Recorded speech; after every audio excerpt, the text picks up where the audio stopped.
assessment of the Mong Kok situation, the field commander's instruction, and the way the policemen escorted the perpetrators away from the scene, and people's lives are at risk. Now, whether you support the Occupy movement or not, you do have the obligation to monitor the government and keep the government on its toes. Mr. Wong, please move your motion. I move that the motion be passed. I now propose the question to, and that is that the motion moved by Mr. Wong Yuk-man be passed. Mr. Andrew Leung. President, as chairman of the House Committee, I would like to briefly report to members the discussions that took place in the House Committee. On the 10th of October, the House Committee discussed Mr. Jeffrey Lam's proposal to set up a select committee to conduct a comprehensive inquiry into the incident of breaking out of large-scale unlawful occupation of roads in a number of districts since the 28th of September. Some members are of the view that the occupiers are occupying a number of roads, leading to traffic congestion, disrupting the daily lives of Hong Kong people, and causing severe losses to many business operators. And then there have been conflicts, and these have endangered law and order. The Hong Kong community is seriously divided. Hong Kong has been seriously affected, and the services provided by emergency vehicles have also been affected by the occupation of roads. Concerning the retail, catering, meeting and convention businesses in the districts being occupied, business has been seriously affected, and Hong Kong's image in the eyes of overseas countries has also been undermined. And so it is hoped that a select committee can be set up to look at the organization and planning, funding sources, the public order and safety problems caused by the incident, the impact on Hong Kong. So we would like to have evidence from the police and or other parties. Some members are of the view that the powers under the LegCo Powers and Privileges Ordinance should not be used to probe into non-government activities, and some have said that there will be a lot of witnesses to be summons, and so they think that this proposal is not feasible. Some members have said that Hong Kong is now in a state of crisis, and so it's not appropriate to start the inquiry because having this inquiry will only add to the chaos that we have. And finally, the HC decided that I would be moving the motion on behalf of the House Committee. Now I would like to give my personal views. Now the occupation movement has lasted for over a month. This is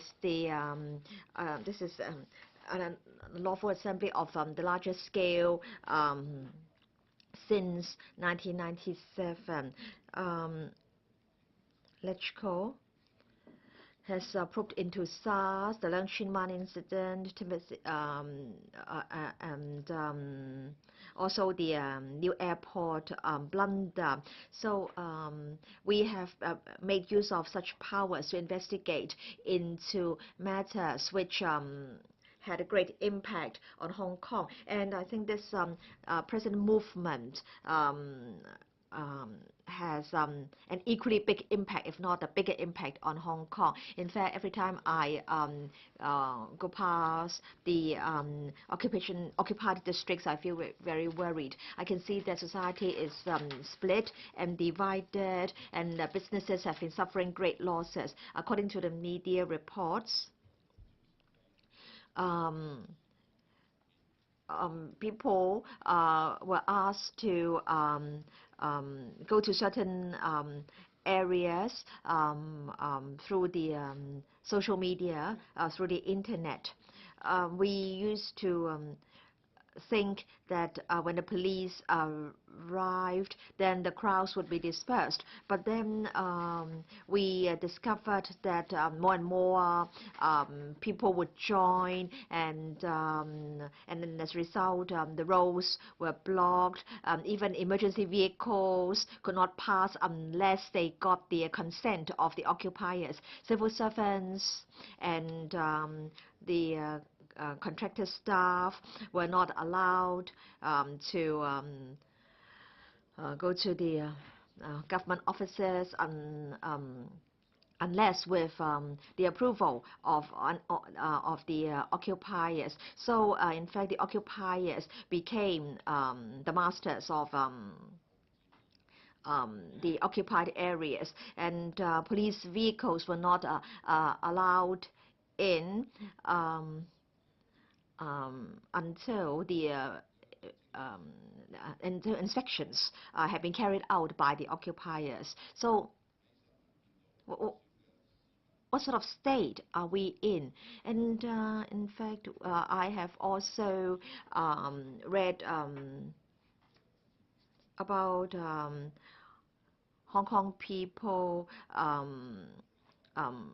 giving us or donating food and other daily necessities to the area. But then we've seen lots of support materials being transported into the occupied areas, and in fact, people were it was said that people were recruited to join the activities, and there were people who openly and blatantly said that they would not leave the occupied areas despite the injunctions handed down by the court. And in fact, some academics said that concerning the ignoring the injunctions, they told the young people that ignoring the injunctions would not amount to something serious. It was only that if there was a breach of the order of committal with regard to the contempt of court, that there would be consequences. And in fact, the Bar Association has issued a statement recently expressing grave concerns concerning mass defiance of court injunctions that would lead to a state of lawlessness, and as a result, the rule of law will be eroded. So concerning defiance of court orders and calling upon people, especially young people, to defy court orders, this is really beyond our tolerance. Hong Kong has succeeded because of, among other things, the rule of law. So we have succeeded because of the efforts of many generations of Hong Kong people. We understand that both at present and in the future, if we need to, or if we want to fight for democracy, the rule of law will always be essential. So how can we erode the rule of law when we are now at a critical juncture in the fight for democracy? Now we've seen how police officers have discharged their duties in a dedicated manner.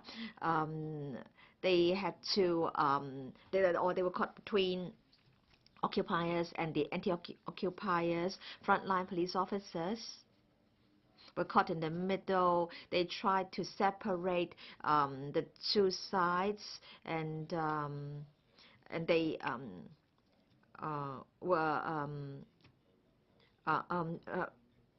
they could not really get the support of any of the parties. They could only be tolerant, and people criticized them and scolded them, but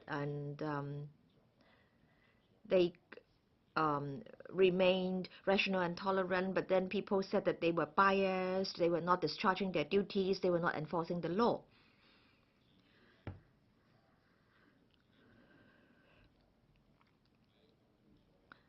Protesters claim that they are merely doing acts or committing acts of civil disobedience, and they talk about their goals, but then when they are assaulted or when they are approached by the other party, the anti-occupiers, they called the police, they sought help. So I want to say that this is an unprecedented case of chaos. It is true that the approach adopted by the police requires improvement, but I think frontline officers as well as commanders on the spot have tried their best to work out suitable strategies. And those who initiated the movement said that there would be a demonstration using peaceful means, but we can see that they have departed from this objective. And the motion to be moved by me on behalf of the House Committee is neutral in wording, and I and my organization support this motion. And concerning Mr. Wong Yuk-man's motion, I want to say this. He talks about the enforcement action taken by the police in a certain incident. We will not support this motion. The Federation of Students and the administration have already had their first meeting, and views were exchanged. The administration has said that it has the sincerity to hold another meeting with the HKFS, and I hope that we will not set preconditions for the next round of talks. We hope that all sides can act in a sincere way and work for the democratic development of Hong Kong. Finally, I would like to appeal to the occupiers to retreat, and we hope that Hong Kong can return to peace and stability. Secretary for Security, President, both Mr. Wong Yuk-man and Mr. Andrew Leung are going to move under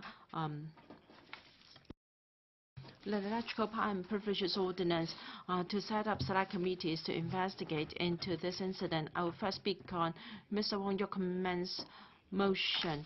He would like to appoint a select committee to inquire into the police handling of the triad gang's attack on citizens rallying in Mong Kok on the 3rd of October 2014. Since the 29th of September this year, the occupiers has been congregating illegally at Argyle Street, Nathan Road, Mong Kok, causing traffic disruption. As we all know, Mong Kok is among the busiest place in Hong Kong with a lot of business activities and busy traffic. The section of Nathan Road, which is occupied, has got many shops and residential developments. It's also an important trunk road of Kowloon. Illegal occupation has caused a road closure, traffic jams, and also inconvenience, serious nuisance to shop operators and residents. The police have warned illegal occupiers that sustained road closures would cause the public to feel grieved, and there would be more likelihood of confrontations. The police have called on the occupiers that these type of mass assemblies would cause people to stir up trouble there. And Mong Kok is a highly risky place. The police appealed to the occupiers to leave Mong Kok as soon as possible so that social order can be restored there. On the 13th of October, in the afternoon, Mong Kok, the junction of Nathan Road and Argyle Street, all of a sudden increased in number, and at different corners there were confrontations and scuffles. People with different views would not concede, and there were so many confrontations, and the situation was extremely chaotic. Because it was a sudden outbreak, faced with the chaos, the police responded at once. They deployed personnel to maintain order, and deployment was made very quickly, and reinforcement came throughout the territory. But because of barricades by the occupiers, traffic was disrupted, and some police officers had to take the MTR to arrive at the scene, causing delays for arrival of reinforcement because there were so many occupiers, and they outnumbered the number of officers available or present. There were many confrontations. The situation was chaotic. The greatest concern of the police was to protect the personal safety of all those present. So they took effective measures and separate the detractors and supporters so as to maintain order. The police took decisive decisions. They had a line of police officers to separate the occupiers and the detractors, and to offer personal assistance to people who would like to leave, who were threatened and who were at risk, so as to prevent fatalities. The administration recognized the hard work of the police. I cannot accept Mr. Wong Yuk-man's view that the police handling of the illegal acts on the 3rd of October was not good. Mr. Wong claimed that the police turned a blind eye to what happened, but even if we watched the TV, we could see how police officers sacrificed their personal safety to protect all those persons. Mr. Wong's remarks are highly unfair to police officers present, and it was an insult to police officers who have upheld the law. The police have not abused their power, have been not selective in enforcement, has not allowed people to blatantly break the law without any consequence. The police have dealt with all violence and illegal acts in accordance with the law, and the incident on the 3rd of October was no exception. 19 persons were arrested in that evening, and 8 of them were suspected to have triad background. They met illegally, they fought in the public and assaulted the police. The police is being most patient and restrained in dealing with such matters. Nobody wants to see large-scale confrontations. No one wants to see too many people injured as a result of such confrontations. However, that doesn't mean that the police would tolerate violent acts and assaults against the police. The police will certainly enforce the law decisively. The police have always combated triad activities. The police have attached a lot of significance to such crimes, and it is among the top priorities of the police. All along the years have been doing this without fear and favor, and has been doing its utmost to combat triad-related crimes. In terms of enforcement, the police has adopted an all-round approach in cracking down on triad activities. From January to August, the police have noted 1,100 odd triad-related crimes with 1,700 odd persons arrested. In relation to Mr. Wong Yuk-man's motion, I urge members to vote down his motion on the following grounds. First, criminal cases will go into legal proceedings. As I said, the police do not tolerate violence acts. Since the 26th of September, when Occupy Central started, there have been confrontations between people with different views or opposing views.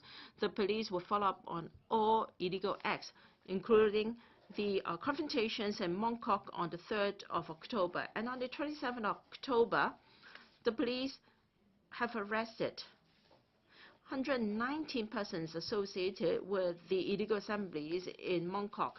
They were involved in fighting in public, indecent assault, assault of the police, criminal intimidation, and vandalism. The police do not rule out further arrests where there is sufficient evidence to show that somebody has broken the law. The police would pursue such matters in accordance of the law. There were confrontations between masses starting on the 3rd of October. Some of the arrested persons had triad background. The police would carry out in-depth investigation to find out the motive of such incidents, because some cases will enter into legal proceedings very soon, and because criminal matters are involved, it is inappropriate for the LegCo to set up a select committee to inquire into the matter that would be affecting cases sub judice. So we are against the proposal to set up a select committee. Second, the statutory duty of IPCC. If anyone is unhappy with the police, they can lodge a complaint to CAPO. Regarding police operations against Occupy Central, we have received 1,003 complaints against police officers. Some of them were related to the police handling of the incident on the 3rd of October in Mong Kok. The CAPO is following up these cases under established mechanism. IPCC will review all reportable complaints from CAPO according to its ordinance. CAPO is an independent statutory body tasked to review all reports from CAPO in relation to complaints against police. The IPCC will vet all these report complaints carefully, and because of public concern and the serious nature of some of the allegations, IPCC has decided to refer these cases to a serious complaints committee. Every month, it has to report to IPCC the progress of investigation. We have the view that it is better for an independent statutory body to follow up on CAPO's investigation of these complaints. The police will do its utmost to support the work of IPCC. Third, security panel. Since the 15th of October, when the Council resumed this year, there have been five urgent questions, 6 ordinary oral questions, and 5 written questions, and 1 adjournment debate. On the 27th of October, the Security Panel of Council convened a special meeting to discuss in details the police handling of mass assemblies. There have been a number of debates and questions. A lot of information has been submitted covering a wide range of issues, including the principles of the police, the use of force, and also strategies in dealing with conflicts between the masses. From time to time, there's discussion of the police handling of public assemblies in the security panel. If members have further issues, they can certainly raise it at the security panel. Due to the above-mentioned reasons, we're against the setting up of a select committee to inquire into the confrontations in Mong Kok on the 3rd of October. Regarding Mr. Andrew Leung's motion, now I would like to comment on Mr. Andrew Leung's motion. Occupy Central is an attack of our rule of law. It is entirely illegal. It has lasted for more than a month, and the situation is still serious. There are more opposing voices from the community asking the students and occupiers to leave, but so far the people have not responded positively. An injunction order was handed down by the court covering the area outside CITIC Tower, and the court order required the obstacles and blockades to be removed. However, the occupiers have stopped or disrupted the implementation of the injunction. There was a response in court. Although the hearing ended on Monday, the judge is still working on a ruling. It is inappropriate for me to elaborate on this case further. The administration will keep a close eye on the ruling of the court. Before that, the police will take action when public safety is at risk, a social order is disrupted, or when there is any criminal activity. I note that the Bar Association has issued a statement pointing out that recently there have been people who appeal to the public to violate the court injunctions covering Mong Kok and CITIC Tower. The Bar Association expressed severe worries. I'd like to quote from the statement. Under the current circumstances and given the facts known to the Bar Association, anyone who openly appealed to the public to violate or to flout a court order is a very bad precedent. It will disrupt the rule of law in Hong Kong. If you think that by pursuing political ideal you can use this philosophical idea of civil disobedience, it is wrong. Political issues should be dealt with politically. It is the total argument to disregard the view of the court. That means we are now in a legal anarchy. And the Bar Association also pointed out that collective violation of a court order and open appeal to the public to violate a court order has gone beyond the limit of reasonable tolerance, unquote. We have to consider the consequences of Occupy Central. Mr. Andrew Leung said that there are profound implications as far as the OC is concerned. At this point, I agree. The FS has said openly that the government is collecting statistics to assess the economic impact of OC. According to some preliminary statistics, the catering and retail industries of occupied sites are being severely affected.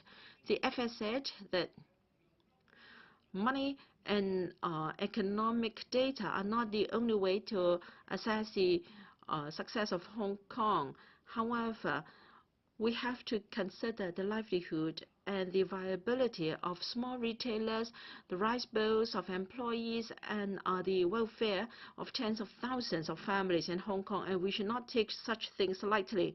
Since the OC is still going on, we have to assess the medium and long-term impact of OC on our economy, and it is not easy to do so now. However, the government should keep a very close eye on the development. OC has affected our economic, social, and sectors as well as families. Regarding Mr. Andrew Leung's motion, President, OC has seriously disrupted social order, and I think everyone in Hong Kong should ponder on this. Mr. Andrew Leung would like to conduct a comprehensive inquiry into the incident of the breaking out of the large-scale unlawful occupation of roads, so on and so forth. We fully appreciate the essence of his motion, but I would like to mention the following 3 points. First, OC is still in progress, and the police have to deal with illegal acts on a daily basis with daily arrests. The police will closely follow all unlawful cases. Some of them are already in legal proceedings.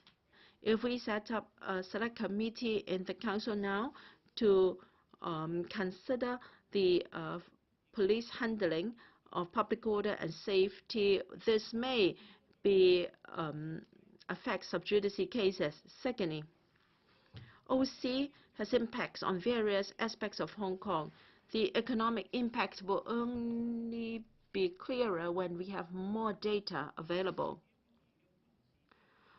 Regarding civil claims that are emerging from affected restaurants, tourist agencies, professional drivers, commercial drivers, the retail and wholesale sectors, the court will deal with these cases gradually. I think we can only have a better understanding of the impact on these industries when things continue to develop. OC has seriously affected people's livelihood and dealt a blow to our rule of law. The police have been most restrained and tolerant because we don't want to see fatalities as a result of mass confrontations. But that doesn't mean that the police would condone such behavior. The police will take decisive enforcement action because OC is still ongoing and the situation keeps evolving. The police are still, and the administration are still tackling the matter. Efforts are being made on all fronts to ensure that the situation will not further deteriorate and can be resolved. President, I'm going to reply again after members have spoken. Thank you.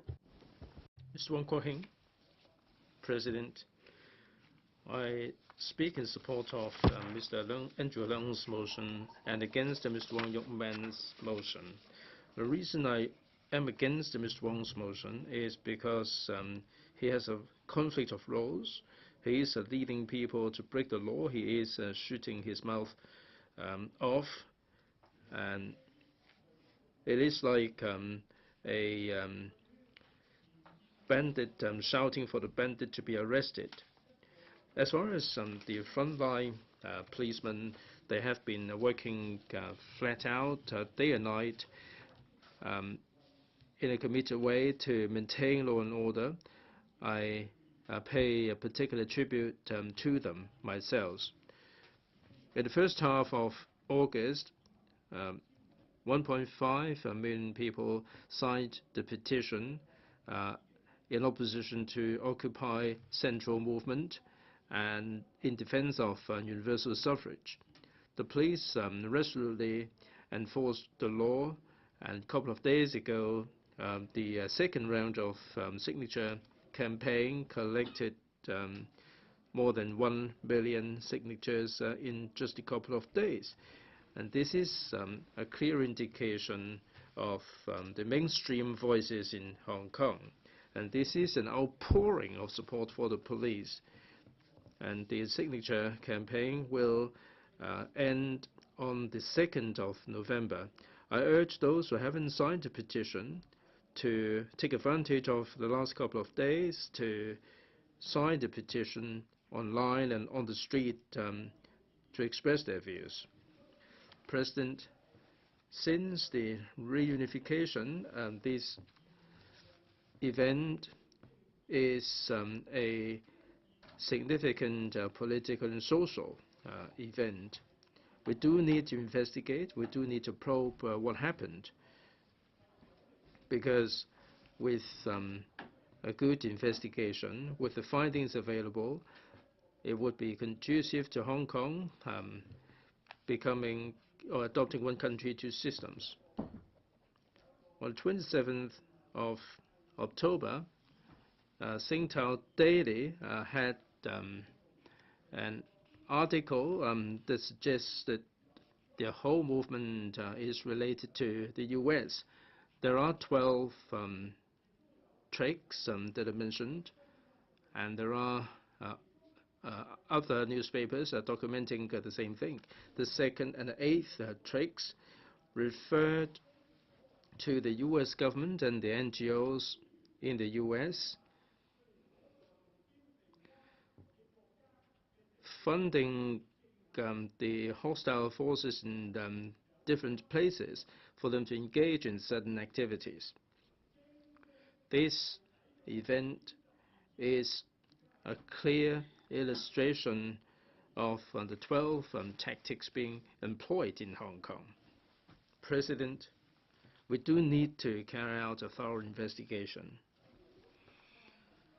Mr. President, this book documenting the Pan-Democrats collecting funds in Chapter 11, it is clear that foreign forces have everything to do with this movement.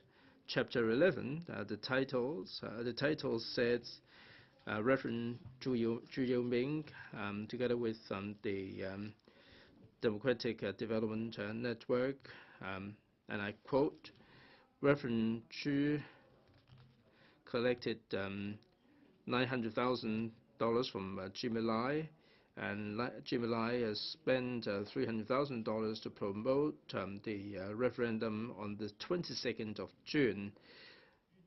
Jimmy Lai's donation is very targeted. Other than the pan-democratic parties and individuals, the Occupy Central movement benefits considerably from Jimmy Lai, and I think he is hitting the nail on the head. It continues. The Reverend Zhu, Professor Chen Kin-man, they have the Civic Education Fund. In April 2013 and March 2014, they collected $200,000 each. The Democratic Development Network in September 2013 collected $500,000. The bank account of this organization loaned money to the OCM. They share the same account. That is the Hong Kong bank account. The OCM website also gave the organization as the donation account. On the 30th of July 2013, Reverend Zhu replied to Jimmy Lai expressing his gratitude for the donation.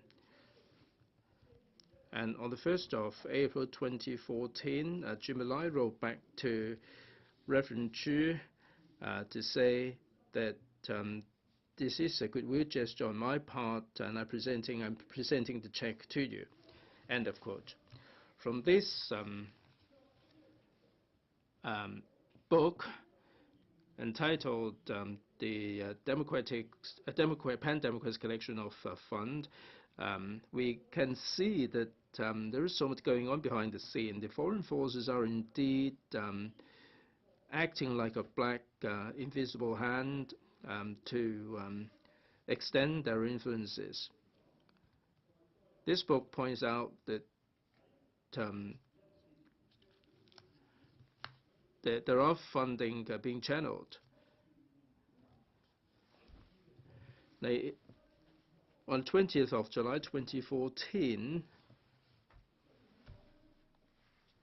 it says that $3 million was collected by a Civic Party, $500,000 for Tanya Chen, $500,000 for Claudia Mo, $300,000 for Alan Leung, $500,000 for the Democratic Party, Martin Lee, $300,000, James Do, $500,000. The four parties altogether $9.5 million. Lee Cheuk-yan twice, $1.5 million. Leung Kwok-hing twice, $1 million. Hong Kong Democratic Development Network, $500,000. Bishop Zen, $6 million twice. Anson Chen, 3 times, $3.5 million. Joseph Cheng, $300,000. Reverend Zhu, $400,000 twice. Altogether, $32 million. That doesn't include the Confederation of Trade Union of Lee Cheuk-yan. It has collected $13 million over the years. I think this is a good opportunity, Mr. President, to show that the Pan-Democrats are collecting money, and we should take advantage. They should take advantage of this 15-minute slot to clarify whether they have collected the money and when they collected the money and what is the money used for. Why is it that as councillors they fail to make the declaration to the Legislative Council? they've collected the money. Has it got anything to do with the orchestration of this so-called Occupy movement, which is illegal? I urge all the pan-Democrat members to come clean and spill the beans and tell us what actually happened.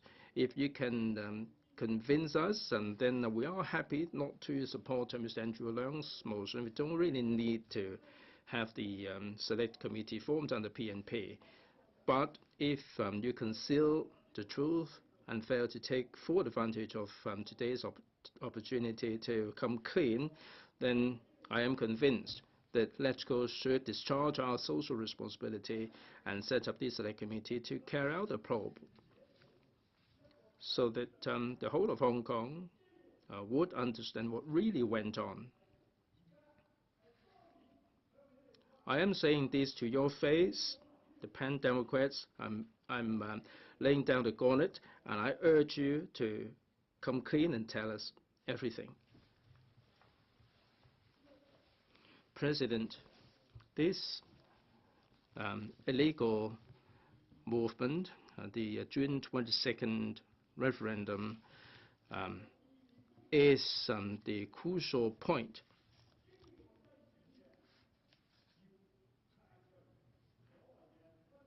They try to exclude the moderate Democrats model for the election of the chief executive. They are going for this civic nomination model. But this so-called referendum gave rise to the subsequent class strike and a month-long occupation.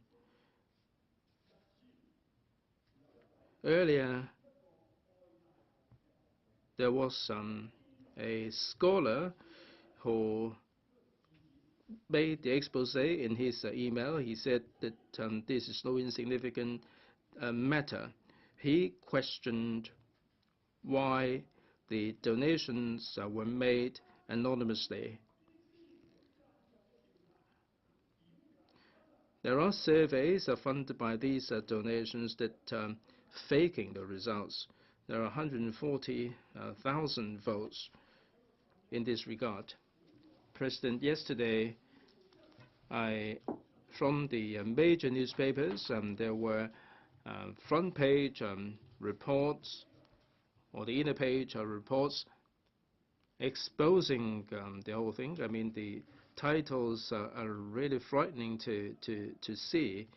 I don't think it's right and not to carry out an investigation. This is from the Sun. Before the referendum in June, $1.4 million was donated to the University of Hong Kong, and the donation was channeled through Reverend Chu Yu-ming. Singtao Daily, front page. Benny Tai, mysterious donation supporting the OCM. More than $1 million was donated to Hong Kong University. Singtao Daily. Benny Tai is suspected of making mysterious donation of $1.5 million, and this is in support of the Occupy movement. Wang Hui-pao, Benny Tai, mysterious donation in support of the Occupy movement, $1.5 million. Robert Chung received $1 million to trigger the referendum. This is Sun Po. Benny Tai's mysterious donation, 4 donations to the tune of $1.45 million to the University of Hong Kong. I'm sure that the pan-Democrat members cannot be blind to all of this. I'm not showing you all the newspapers from yesterday. I'm really showing you some of them. No particular order. I'm just showing you the newspaper reports that document what happened. And this is a serious matter, mind you.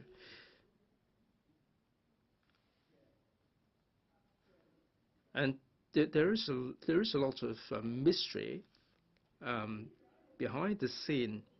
Please tell us why you think the results in the June 22nd referendum, why is it there is a difference of 140,000?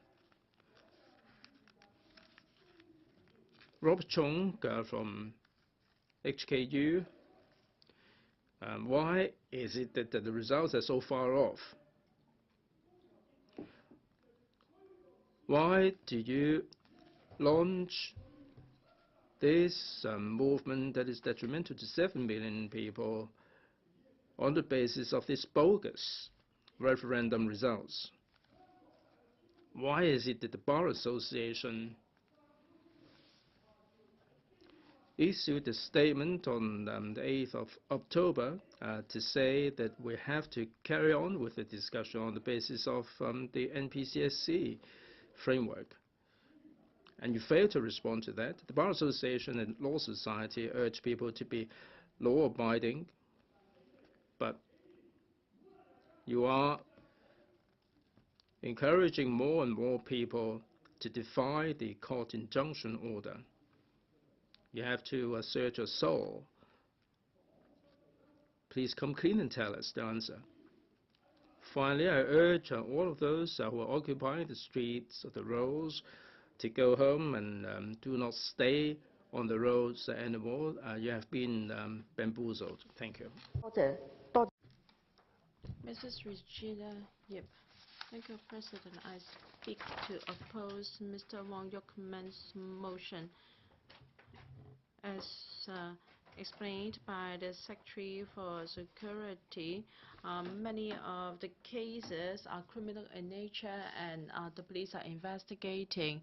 And many complaints against the police are being investigated by CAPO. There is no need for LegCo to appoint a select committee. I support Mr. Andrew Leung's motion.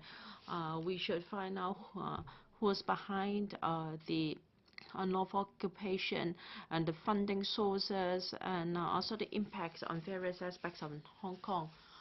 Recently, the CE said that Occupy Central was related to some external forces, and President, you said that you did not see any signs. Now, I'd like to comment on some pieces of legislation I know well, the public order ordinance and other things. Now, collusion with external forces is not really our local language.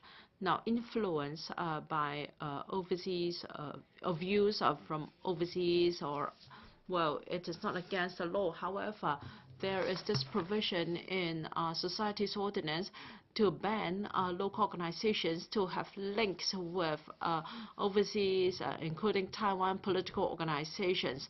However, the definition of link and also political organizations have to be satisfied before it can be substantiated. However, influence by external forces is political forces is a rather complicated issue.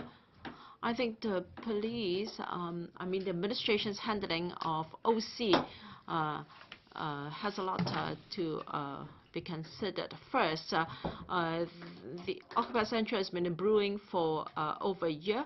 Has the administration considered the implications? We've talked about mobile occupation.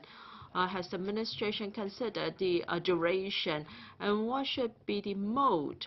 Now, they talked about peace and democracy, but what is the actual behavior? Now, Wong Yuk-man quoted from a report from Wall Street Journal. Now, I'd like to quote from a recent report from Washington Post, a well-respected media in the U.S. One article said that the protests in Hong Kong was a new global trend, a square movement. Although we call it peaceful in Hong Kong, but the nature is very similar to the square movements in Egypt, in Ukraine, and other places. The purpose is to overthrow the local government. They would make use of dissatisfaction against the government locally. With the opening of the mainland, Hong Kong people have lost Hong Kong has lost its advantages psychologically and economically, giving rise to dissatisfactions. I've met many occupiers. Many of them are young people. I understand that they have deep-seated dissatisfaction with the administration.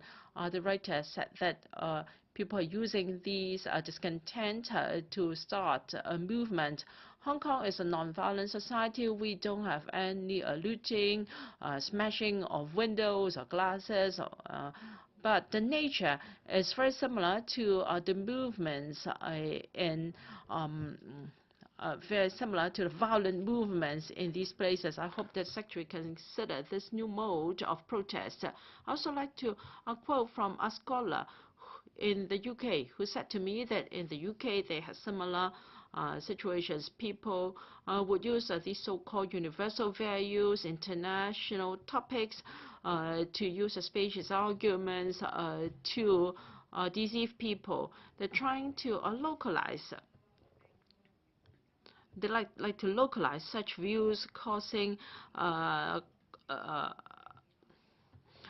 this seat in Hong Kong. This year, it will be about constitutional reform. Next year, it can be protection of animals, and next time, it can be for protecting the environment. So, Secretary, you must look at the funding sources and the start of the incident. LegCo should really look into this.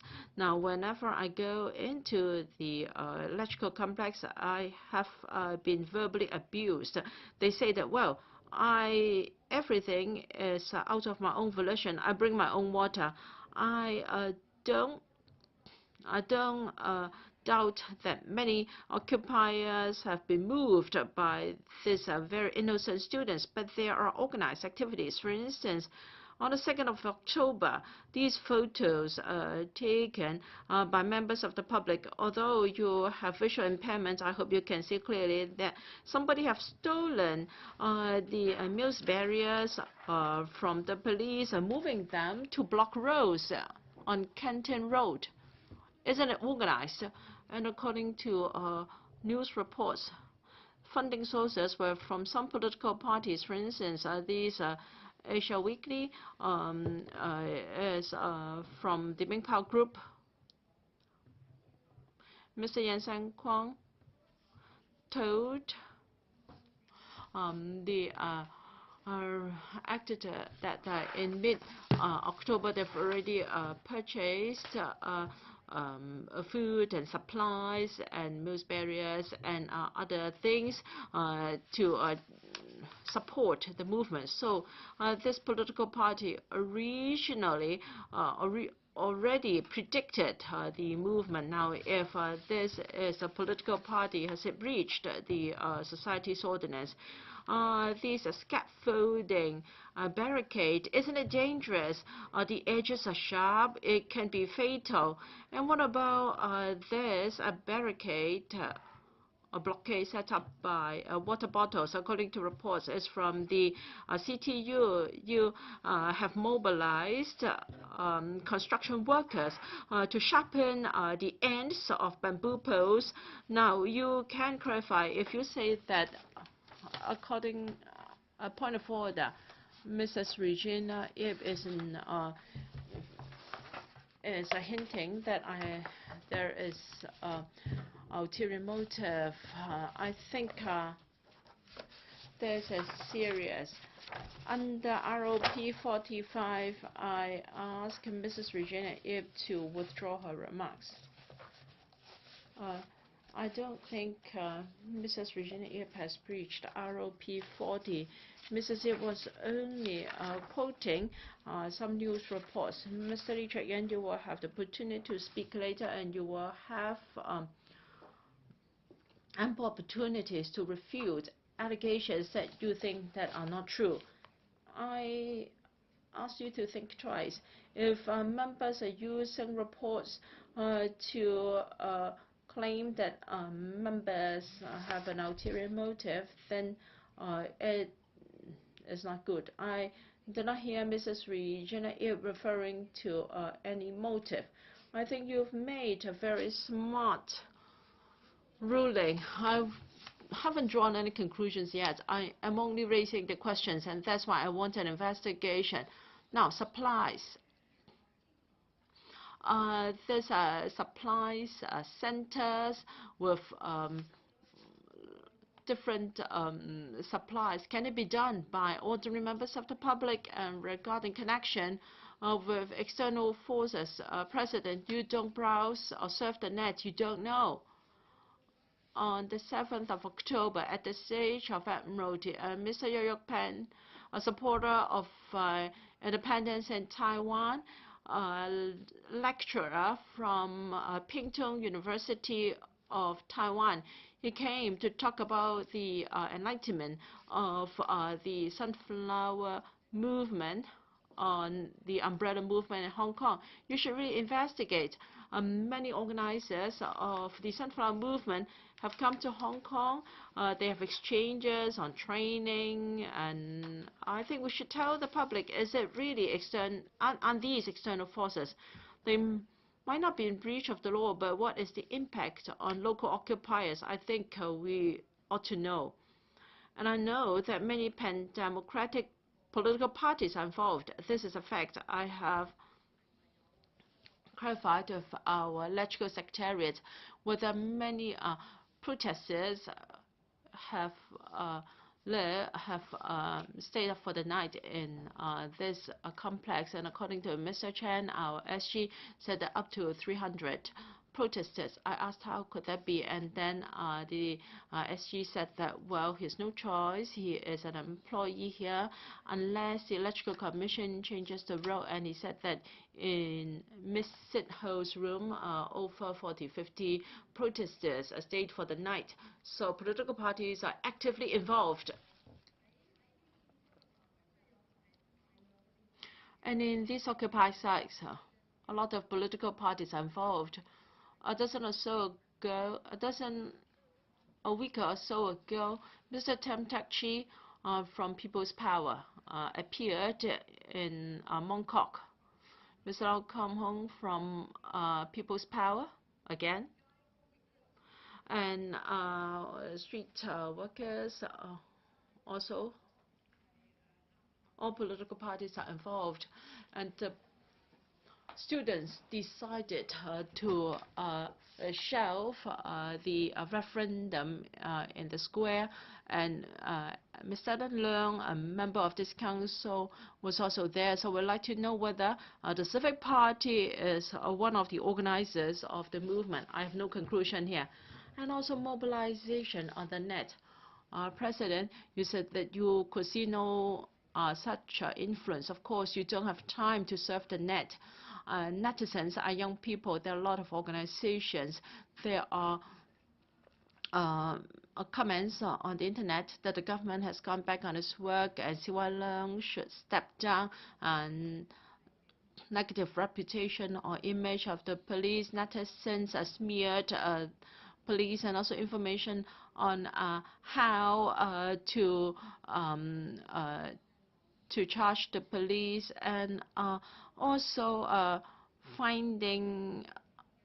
checking out the warrant numbers, and also the identity of police officers. And they mainly target young people. They have infographics and also very emotional remarks asking Hong Kong to decide its own fate, and smear members from the pro-establishment camp. Very sentimental.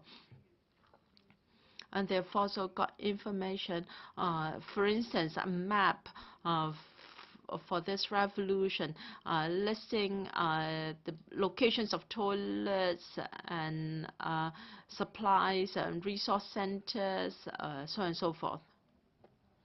Of course, some of the tools such as Twitter, Google Map, open. And fire chat is now famous. In fact, they have given up using fire chat. They are using even a newer software and chips. It is said that they are using Telegram, messengers, LegCo mobile, Twitter, cellular walkie-talkie. All these were used in Ukraine Revolution. It can allow person-to-person chat, and it can accommodate groups with 1,000 participants. They have lock screen logs, and also they have both open and encrypted platforms that can be opened and cancelled at once. So, President, there has been very sophisticated planning. All these should be looked into. They are using spacious, so-called universal values. They want to make them localized. This will be a cause for trouble here. They've planted a seed in Hong Kong, and next year, the year after next, they can always call people out to take to the streets to oppose the government. So I support Mr. Andrew Leung's motion. I hope that we can appoint a select committee under the Power and Privileges Ordinance so that we can conduct a comprehensive investigation into OC. Mr. Wong Ting-kwong. Thank you, President. I want to say that I support Mr. Andrew Leung's motion. I think this Council should appoint a select committee to conduct a comprehensive inquiry into the incident of the breaking out of large-scale unlawful occupation of roads in a number of districts. Mr. Wong Yuk-man in his speech tried to tell us that Occupy Central was a noble movement, but I don't think he has succeeded. Now, the movement has gone on for over a month. Roads in Causeway Bay, Mong Kok, and Admiralty are blocked by protesters. And in fact, at one time, the LegCo, the CE's office, were besieged. And you can see how disruptive the movement has been on people's livelihood. Roads are blocked, classes were suspended, people's livelihood are affected. Those living near the occupied areas suffer from noise nuisance. Civil servants were unable to go to work. The operation of the government was almost paralyzed. Taxis and minibuses suffer from a severe loss in business, and travel alerts have been issued against Hong Kong. Exhibitors do not, they have cancelled their exhibitions in Hong Kong. Tourists are not coming, hotel rooms are vacant. So people's livelihood has been seriously disrupted. Different trades and businesses can't operate as usual. The small and medium-sized enterprises suffer a great deal. The operators are really very aggrieved. And we have seen confrontation in Admiralty, in Mong Kok. The police have been criticized despite their efforts to try to resolve the disputes. And in fact, we've also seen confrontation between the police and the protesters, resulting in injuries. The society is divided. Family members quarrel because of different views on the incident. So the nature of the movement has evolved, and the nature has changed. Initially, we were told that about 10,000 protesters would join the unlawful Occupy Central movement. It was said that the protesters would fight for democracy using peaceful means and in the name of love. The Federation of Students in September started a class boycott campaign, and then other organizations also pitched in and tried to encourage people to take part in civil disobedience acts. And then some very radical organizations also joined the movement. They have been making use of the enthusiasm of students. And they've also tried to pull over the eyes of citizens. They've charged they've charged against the police, charged towards the police. They've tried to remove barricades. They want Civil Leung to step down. They want the NPCSC to reverse its decision. Now, the foreign media has referred to this movement as the umbrella movement. So in fact, this umbrella movement is like a revolution to overthrow the ruling regime and to replace it with a regime which is friendly to the West. The protesters are openly challenging the determination of the SAR government to rule Hong Kong according to the law. They are challenging the decision of the NPCSC and the central authorities. They hope that agents of Western or outside forces can become candidates and ultimately the CE of Hong Kong. You can see that the scale of the movement has been expanding. They seem to have an endless supply of food and other items. So where do these supplies come from? In fact, we know that donations have been given by outside forces to political parties and to certain organizations. And that it is said that the Democratic Foundation under the U.S. Parliament have been donating huge amounts of money to trade unions in Hong Kong. And with regard to the advisor to the Department of Defense in the U.S., in an interview on a TV station, he admitted that in fact some of the U.S.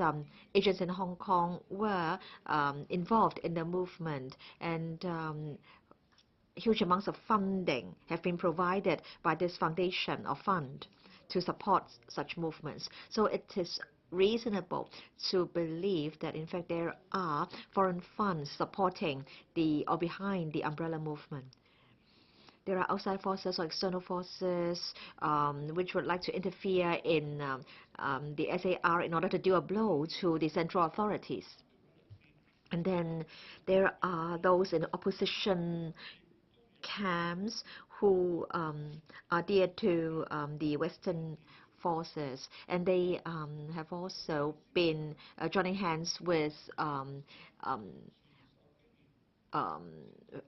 figures behind independent movements in Taiwan. In fact, in October last year, those who initiated the Occupy Central movement went to Taiwan, inviting Mr. Shimingda to come to Hong Kong. And then 2 years ago, some students went to meet Wang Dan to seek his advice on how to organize student movements. And Occupy Central organizers keep talking about Hong Kong problems to be solved by Hong Kong and the need to master Hong Kong's own future, or the need for Hong Kong people to master their own future. So all these smack of the flavor of advocating Hong Kong's independence. President, the Occupy Central movement has gone on for a long time, and a lot of adverse impact has been caused to society. So, in fact, they are taking radical action. We are on the verge of a riot. So, I think we must stop this present situation, and I think LegCo should carry out a comprehensive inquiry into this incident. I want to say that, President, I oppose Mr. Wong Yuk-man's motion. Hong Kong is one of the safest cities in the world with a very low crime rate. This is because Hong Kong is a place which practices and upholds and treasures the rule of law. And we have prided ourselves on this. In fact, we've always said that one of the most important causes of Hong Kong's success is the rule of law and this spirit of the rule of law.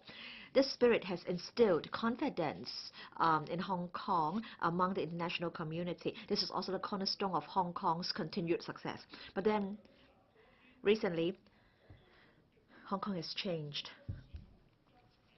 Now, some people have certain objectives and motives in mind. They try to encourage Hong Kong people to break the law. They occupy public space, and they play ping pong, have barbecues, hot pot dinners openly.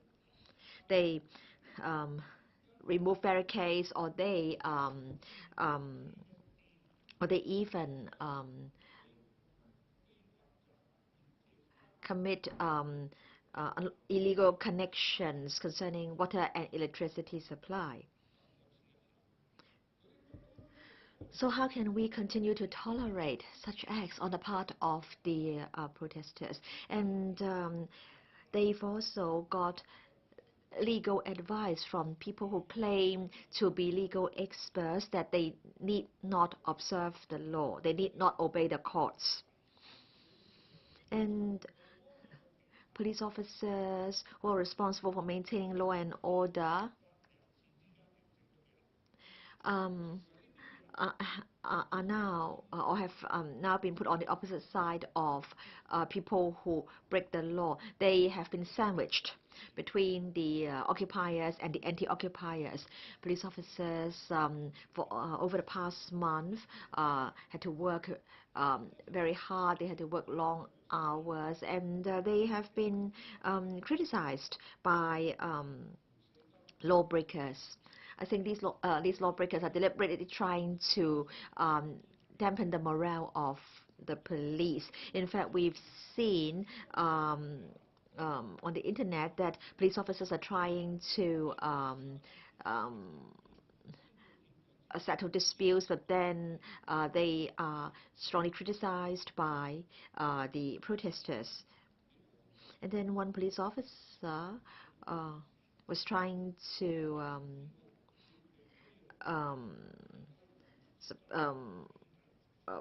suppress some unrest in Mong Kok, and the photo of the police officer appeared on the internet, and then his 12-year-old daughter was threatened, and it was said on the internet that there were people who wanted to remove one limb or two limbs of the girl, and also we've seen bullying in schools. Police officers are concerned about their own safety as well as the safety of their family members. So I just want to say that such behavior on the part of the organizers and the protesters are most despicable. In fact, in many mass rallies and protests, protesters tend to vent their anger on police officers. And then some have accused police officers of not having taken rigorous action to enforce the law. I think such accusations are extremely unfair to the police, and some say that in fact our police officers are in fact colluding with triad members and working in tandem with them. I think such remarks will really harm the feelings and the morale of our police officers. And I think if people make such accusations, they have to prove that such accusations are well-founded. President, I think police officers haven't acted inappropriately in taking enforcement action in the occupied areas. They are dedicated, they are devoted. And so concerning how the police handled the assembly or the rally in Mong Kok on the 3rd of October, there is no need at all to set up a select committee to inquire into that. Thank you. Ms. Yip Kwok-him, President, thank you. The Occupy movement has been going on for more than a month now. The whole movement has deteriorated. Occupy Central means paralyzing part of Hong Kong. Peace and love has degenerated into something akin to violence. Civil disobedience has degenerated into defiance of the law. The pursuit of universal suffrage has become a shout for the chief executive to stand down. Everything is getting out of hand. The student leaders seem to be intoxicated with their victory, and they refuse to retreat, and they even went so far as to say that there's going to be bloodshed. The Occupy Central Movement founders said that they would stick it out till the bitter end, and but yesterday they returned to their teaching jobs at universities, and they left a mess unattended there. And I think that they owe the members of the public a full account of what happened. The turmoil is, there is no end in sight to the turmoil. Where is it going to lead Hong Kong? Over the past month or so, the polarization in Hong Kong, the erosion of the rule of law, the disruption of public livelihood are not really anything to do with the pursuit of democracy. There are some people who have their personal agenda, and they really want to stage a colored revolution in Hong Kong. Every time someone says that the Occupy movement is a color revolution, the protesters would say that this is scaremongering. But we have to be aware of a fact. Is this Occupy movement a colored revolution?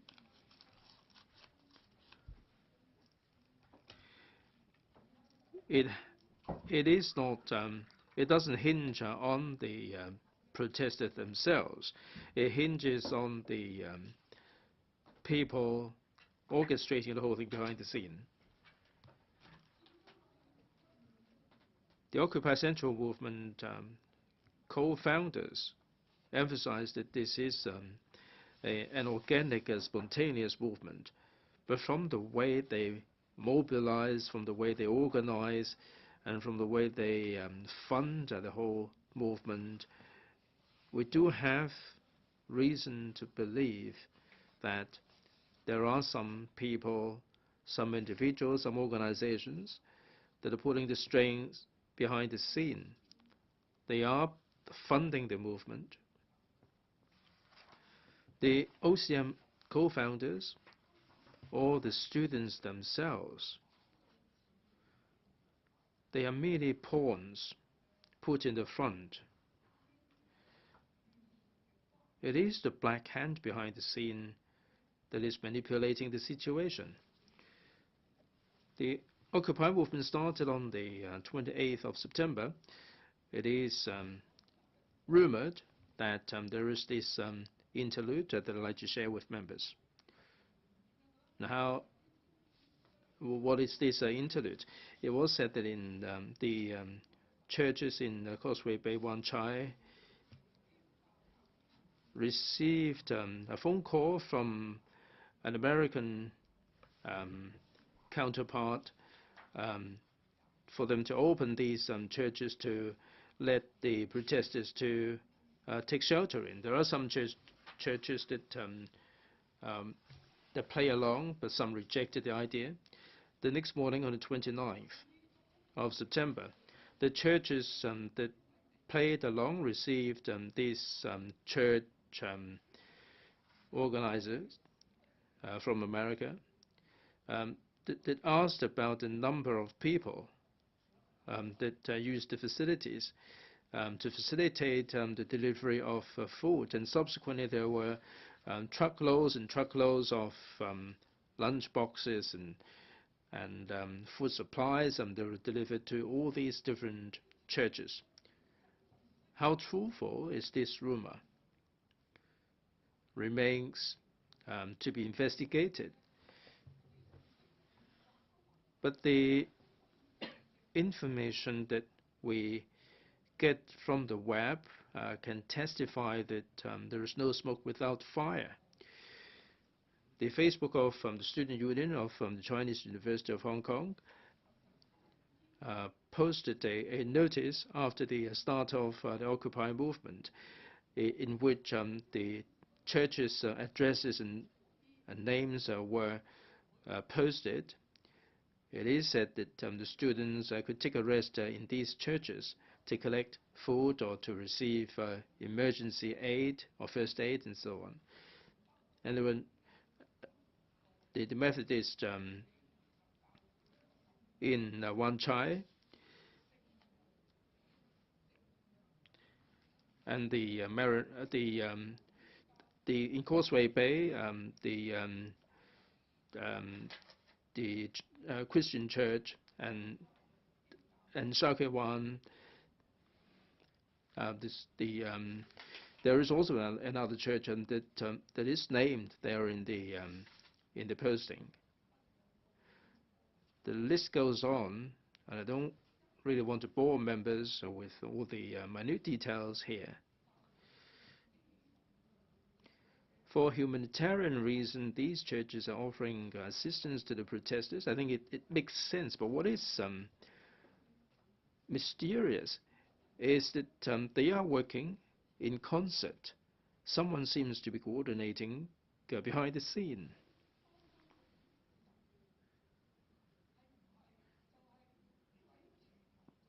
Is the coordinator the church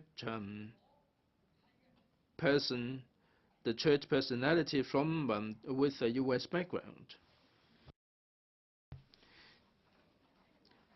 If this is the case, why does he want to be involved? Why does he arrange so many supplies within such a short space of time in support of the students? We have to bear in mind that the Occupy movement was activated ahead of time and people were not prepared for it. This church personality seems to have everything under his control, and he or she is offering assistance behind the scene.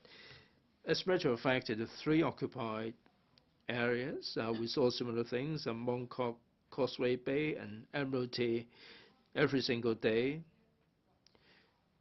There are trucks that are delivering supplies. I saw what happened in Admiralty at 8:30 a.m. From my office on the 6th floor. I saw trucks gaining access into the occupied area, delivering the supplies. I mean, this is a site which denies access to even police vehicles and other vehicles. But this truck could gain access, and this is like an anarchy. The trucks delivered massive amount of supplies, like biscuits, umbrellas, cling films, tents, and a comprehensive of a range of items are delivered there. And all these tents are fantastic materials, are fantastic supplies. Where did they get the funding from for these supplies? From the web, it is said that those who placed the orders are American-funded organizations. If this rumor is true, we can see the association of the U.S. there. Now, this is rejected by the protesters, but the fact speaks very, very loud here. There are some websites and some commentators outside of Hong Kong that pointed out that the umbrella movement that is happening in Hong Kong is manipulated, funded, and orchestrated by America. There is an academic who studied the geopolitics. He published a number of articles recently pointing out the fact that the U.S. is funding the Occupy movement in Hong Kong. He also pointed out that the ultimate objective of funding the campaign is not to pursue democracy. It is rather an attempt by the U.S. and other foreign countries that are implementing the soft colonization program, and they are seizing the governance power in Hong Kong. It is pointed out that the U.S. Is carrying out all these subversive activities all over the world, and they are employing similar tactics to the tactics that they adopted in other countries. This brings to mind the issues in Ukraine. There was a young lady who filmed a clip which was posted on the internet, urging the international community to support the revolution in Ukraine. Now, after the outbreak of the Umbrella Revolution, we saw a similar clip in Hong Kong. The protagonist is not this Ukraine young lady, but a young lady from Hong Kong. She's also urging the international community to support this civil disobedience in Hong Kong.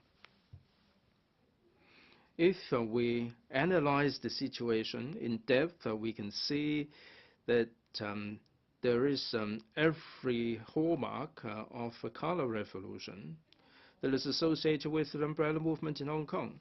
In Norway, there is an Oslo seminar, and it is said that this Occupy movement is a premeditated movement, which the organization started about 2 years ago. 1,000 OCM elements underwent training. They are trying to challenge the Chinese government. There are U.S.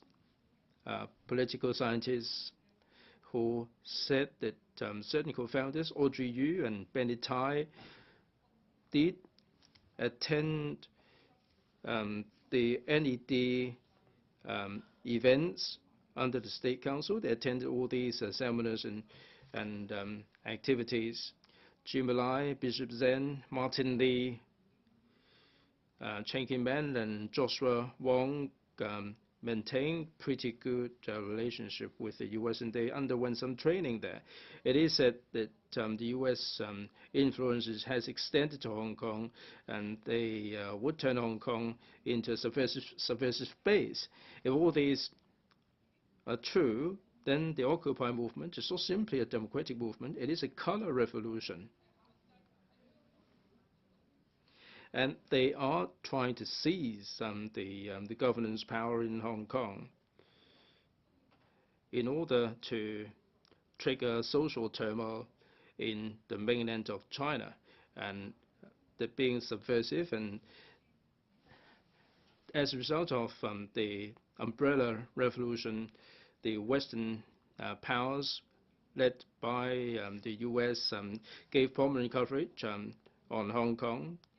In the CNN report, it is said that this movement is likely to democratize China. It shows the hidden agenda that the Western powers have. They are trying to subvert the Chinese government.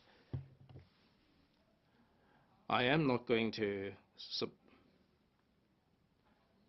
Mr. Leung moves this motion to set up this committee. I support Mr. Leung's motion. Dr. Hon Wong, President, I speak to support Mr. Wong Yuk-man's motion that this Council appoints a select committee to inquire into the police handling of triad gangs attacks on citizens rallying in Mong Kok on the 3rd of October 2014. Because serious allegations against the police are involved. Unfortunately, the Secretary for Security is not here now.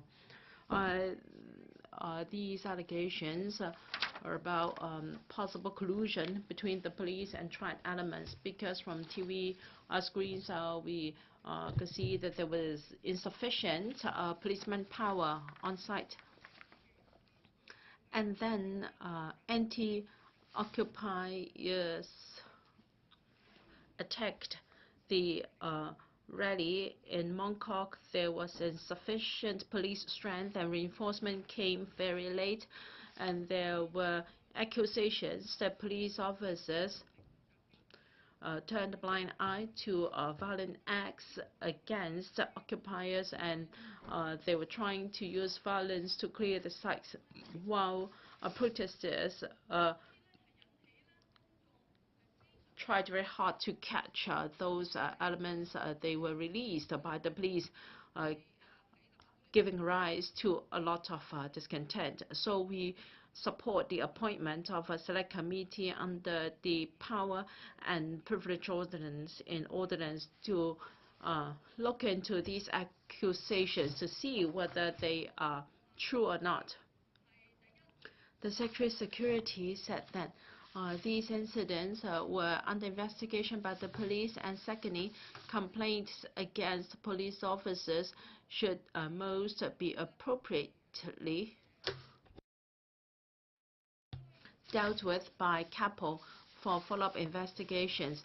But as we all know, when members of the public complain against the police, CAPO is responsible for investigation to see whether a case is substantiated or ungrounded or frivolous, so on and so forth. After investigation by CAPO, reports would be classified, would be categorized, and submitted to IPCC, Independent Police Complaints Council, for another level of scrutiny. Of course, we have the IPCC Ordinance. We have this two-tier monitoring mechanism. With IPCC, does that mean that we don't need to invoke LegCo PNP Ordinance to investigate? I have to declare interest. I'm a member of IPCC. Yesterday, Mr. Kwok-him mentioned in this council that members of the public queried that there were pro-Occupy Central members in IPCC. While he did not name names, let me declare interest. I think I'm among those members he hinted. Myself and also a few members here are also members of IPCC. Perhaps Mr. Kwok-him knows these people well, because IPCC recently has received over 4,000 emails complaining against myself and also Mr. Kenneth Leung for wearing a yellow ribbon. Today I have a yellow umbrella necklace. These accusations or these emails, 4,000 of them, said that because I and Kenneth Leung are members of IPCC, we cannot investigate Occupy Central related complaints fairly, and they asked us to resign. I don't know why Mr. Kwok-him has left out a fact. Of course, there are two IPCC members who are blatantly for Occupy Central, but Mr. Mong Kok from DAB, who was once censored by the bar for using foul language, is also on the IPCC. So this legal advisor to the anti-OC movement is also an IPCC, and Enso from the Accounting Federation, a newly appointed member, is diehard supporter of anti-Occupy Central. We should know that the chairman and 3 deputy chairmen and all 24 members of IPCCs are all appointed by C.Y. Leung, the CE, nominated by the Security Bureau. The tenure of office is 2 years, and the maximum length of service can only be 6 years. Kenneth Leung and myself will see our term expiring in December. That's the second appointment. And before the Occupy Central, someone from the Security Bureau called me up asking me, Dr. Wong, are you willing to serve another term? I had some struggles since after the retirement of our previous chairman, Mr. Cheuk, another new chairman has been appointed by the Security Bureau, and his practice is very different from what it was before. Before, when there were mass rallies, he would himself or appoint someone from the Secretariat and also members of IPCC to observe what's happening on the 1st of July, for instance. But since the assumption of office of this new chairman, this is not happening. Even before the Occupy Central, I asked that we be prepared to handle this issue so as to avoid a spate of complaints against the police. Under the IPCC ordinance required to vet whether the investigation reports from CAPO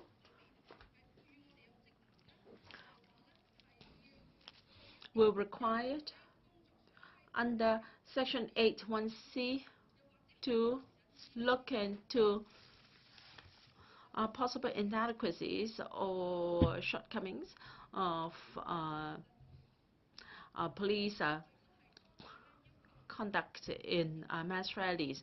We can convene meetings to discuss that.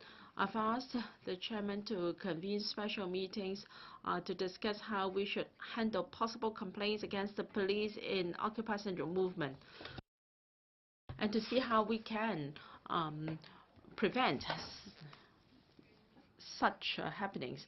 But then after the Occupy Central movement has broken out, we've seen how arrested persons have been fisted and punched and kicked, and the chairman of IPCC has refused to convene special meetings to deal with such matters.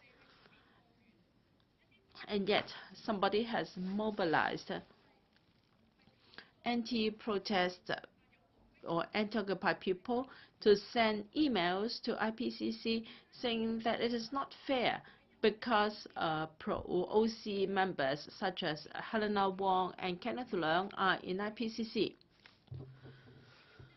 But what about the majority of members of IPCC who are fans of C.Y. Leung, who are against Occupy Central? Myself and Kenneth Leung are just for window dressing, and yet we're an eyesore to Mr. Ip. He would like to wipe us out, and behind our back, he mobilized the people to send emails to the IPCC. I called the IPCC Secretariat to lodge my protest.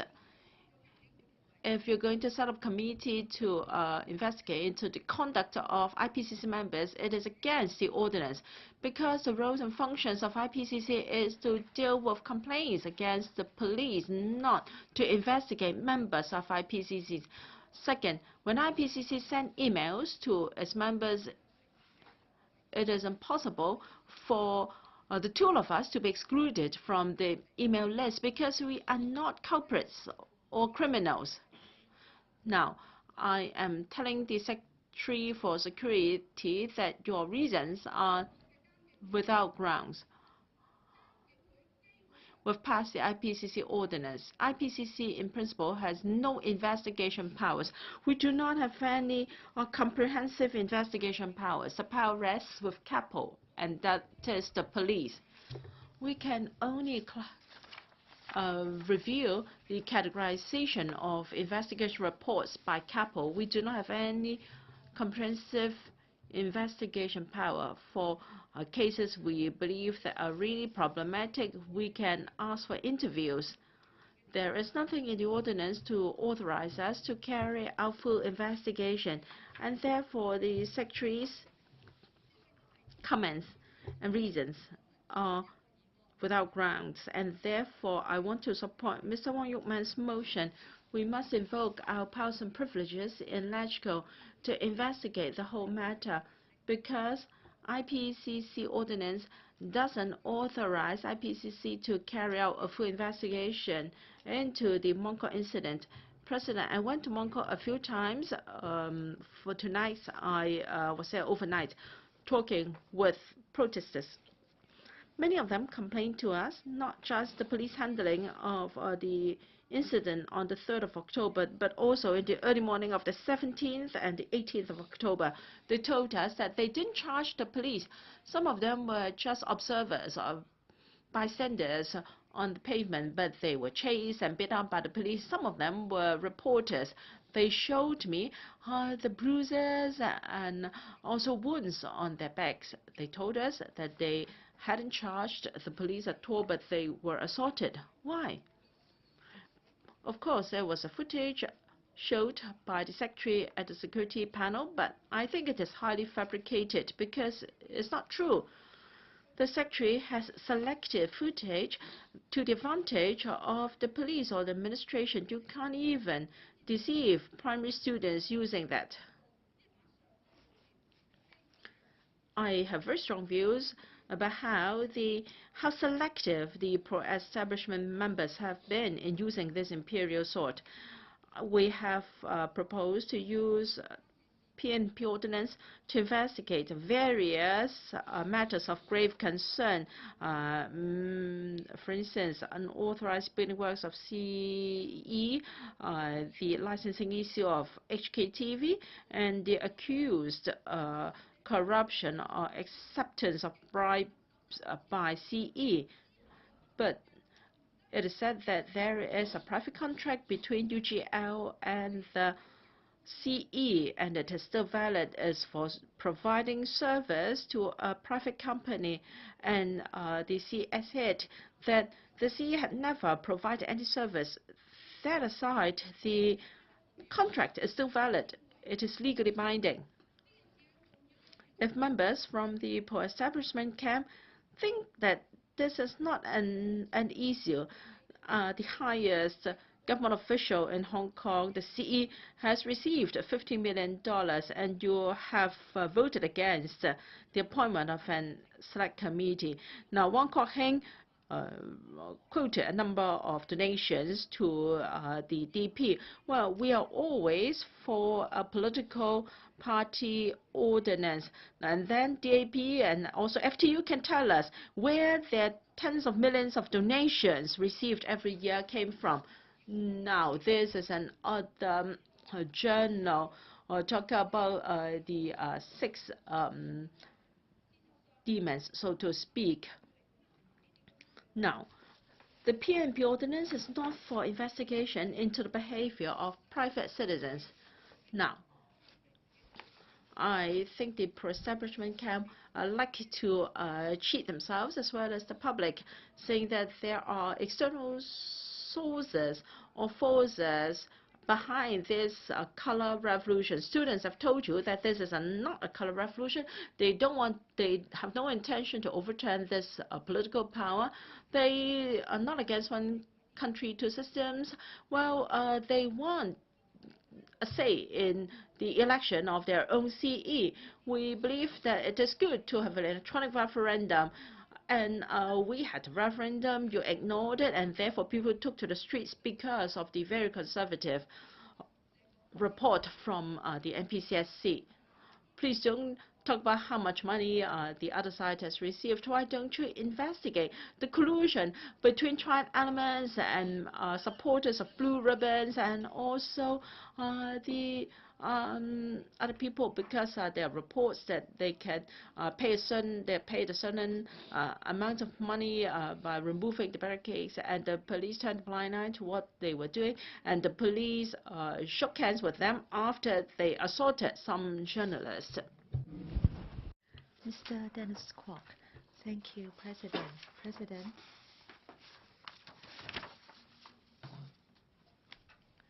I've listened to this debate very carefully, and I think the debate has lost its focus. We are now talking about whether there is a need for this council to appoint a select committee to conduct inquiries. So let's not talk about what the select committee is to inquire into. Let's now take a look at Mr. Andrew Leung's motion, the wording of the motion. The scope is so wide that everything that has to do with the Occupy Central movement needs to be investigated or inquired into. Now, the pro-establishment members say that the OCM is bad, there are external forces. All right, we've heard these arguments and viewpoints before. Now, and today, of course, members are entitled to criticize the OCM, how bad it is. But I think the focus of this debate is whether a select committee should be set up and what the select committee should inquire into. According to Mr. Kwok-him, students have to be investigated, universities have to be investigated, political parties have to be investigated, organizations in society have to be investigated, and even religious bodies, the churches, have to be investigated. Churches, religious organizations with a U.S. background have to be investigated. I can tell you that every Sunday I go to church. The church is in Quarry Bay. I can give you the address later, and it has a U.S. background, and so it has to be investigated too, right? So is it that the pre-establishment members want a McCarthyan-style investigation into all people, all organizations that might have been related to the OCM, or is it that you want to start a Spanish investigation into organizations, including churches with a U.S. background? So I hope that the pre-establishment members can tell me what they want to inquire into. Do you really understand the history and the rationale behind the LegCo Powers and Privileges Ordinance, Section 9? Allow me to say something about the history and the background of the LegCo Powers and Privileges Ordinance, President. Of course, I do know and understand that most members in this council, especially the pre-establishment members, are older than I am. They are much more experienced than I am, and they are supposed to know much more about the convention of this council than I do. But I want to say this. The Joint Declaration was signed in 1984. And principles like Hong Kong people ruling Hong Kong and a high degree of autonomy were laid down as principles for Hong Kong's development after 1997. In 1984-1985, there was the LegCo election. There were reforms in this council. And there were fundamental changes and reforms to the functions of LegCo. At that time, LegCo set up a secretariat independent of the executive. LegCo meetings became open meetings. They were no longer closed meetings. There could be public monitoring and scrutiny. And government officials were no longer ex officio members of the LegCo. They could not vote in the LegCo Council. And the president of the LegCo was no longer the governor of Hong Kong. So all the reforms and changes meant that LegCo would be totally independent of the executive. People would no longer have the impression even that the LegCo was part of the executive, and the LegCo was able to acquire a solemn status constitutionally. So that was a big step towards the separation of powers, and all the powers exercised by the LegCo must have a sound legal basis. So LegCo enjoyed independence and credibility. LegCo was able to monitor the work of the executive, and so in 1985, people advocated the enactment of a Powers and Privileges Ordinance. In recent years, a number of incidents have been inquired into under the LegCo Powers and Privileges Ordinance, and the ordinance also confers on LegCo members a number of powers and privileges. Members must not be harassed. What they say in this council can be covered by the LegCo privileges. All these seek to make sure that LegCo members will not be controlled or manipulated by the executive. LegCo members are free to debate government policies, and they can give full play to their roles to monitor the executive's powers. So LegCo uses its powers and privileges to check the powers of the executive. And such powers and privileges should be used on the executive and public bodies with public powers. So should we use this ordinance to inquire into ordinary members of the public, organizations, students, churches, which do not exercise public powers? This is ultra-virus. This is abuse of power. Some may say that the legislative intent of the ordinance is history. We now have to act in accordance with the basic law. We must not depart from the basic law. Everything is based on the basic law. But I think if you really think this way, if you say this, I think you are not really showing proper respect to the basic law. Look at Article 73. It states the 10 functions of the LegCo.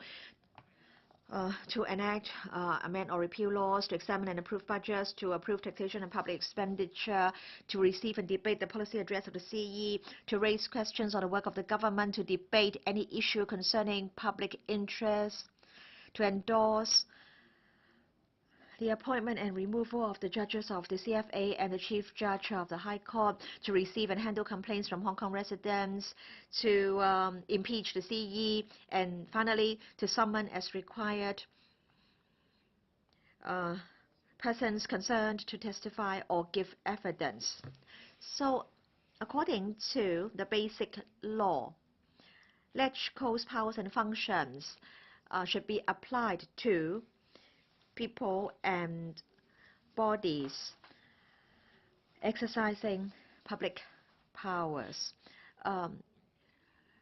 If you ask me to cite one exception, then perhaps that is item 7, and that is to endorse the appointment and removal of the judges of the CFA and the Chief Judge of the High Court. So, apart from point 7, none of the points have to do with bodies or people with no public powers.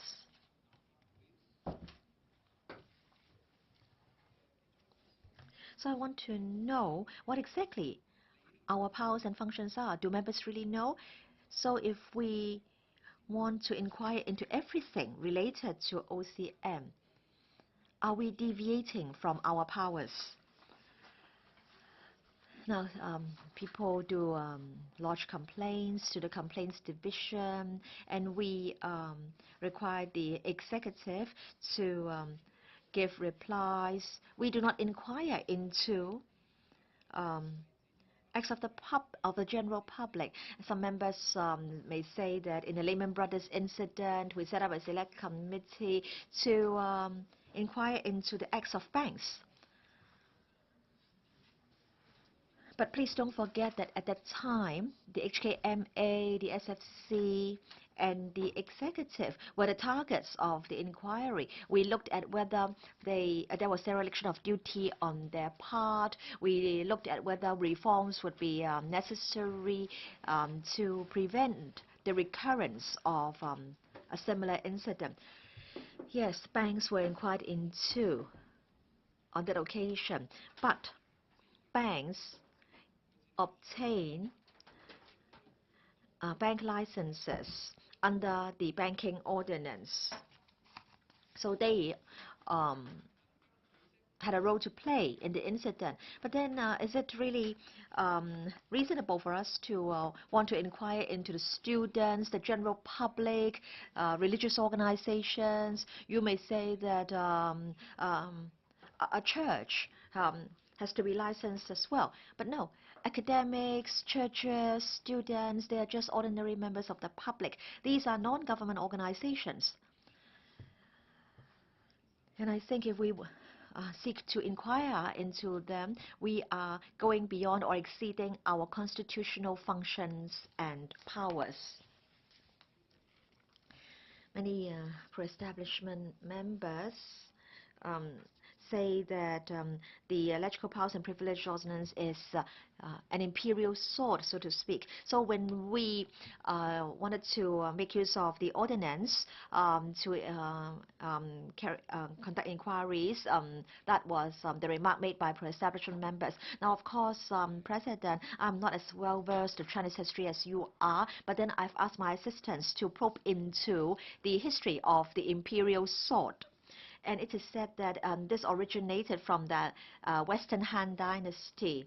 At that time, there was an official who told the emperor that ministers and officials were unable to advise the emperor and assist and benefit the members of the public. And so he asked the emperor for an imperial sword so that it could deal with the emperor as well as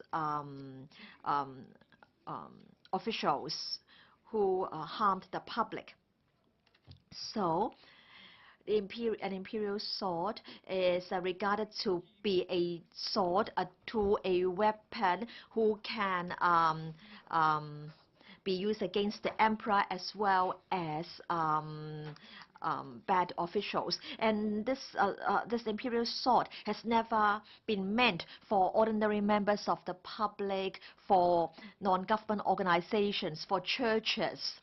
So I hope that pro-establishment members will understand the history and the origin of this imperial sword. It is meant for an incompetent emperor. It is meant for incompetent officials. And now we have this incompetent emperor before us. He has tried to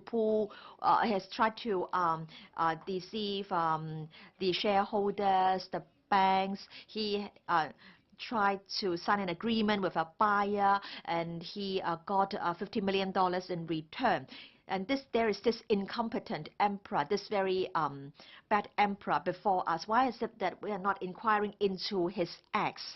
Why is it that you're proposing to use the imperial sword not against the wicked emperor, but against ordinary members of the public? So do you really understand our constitutional functions?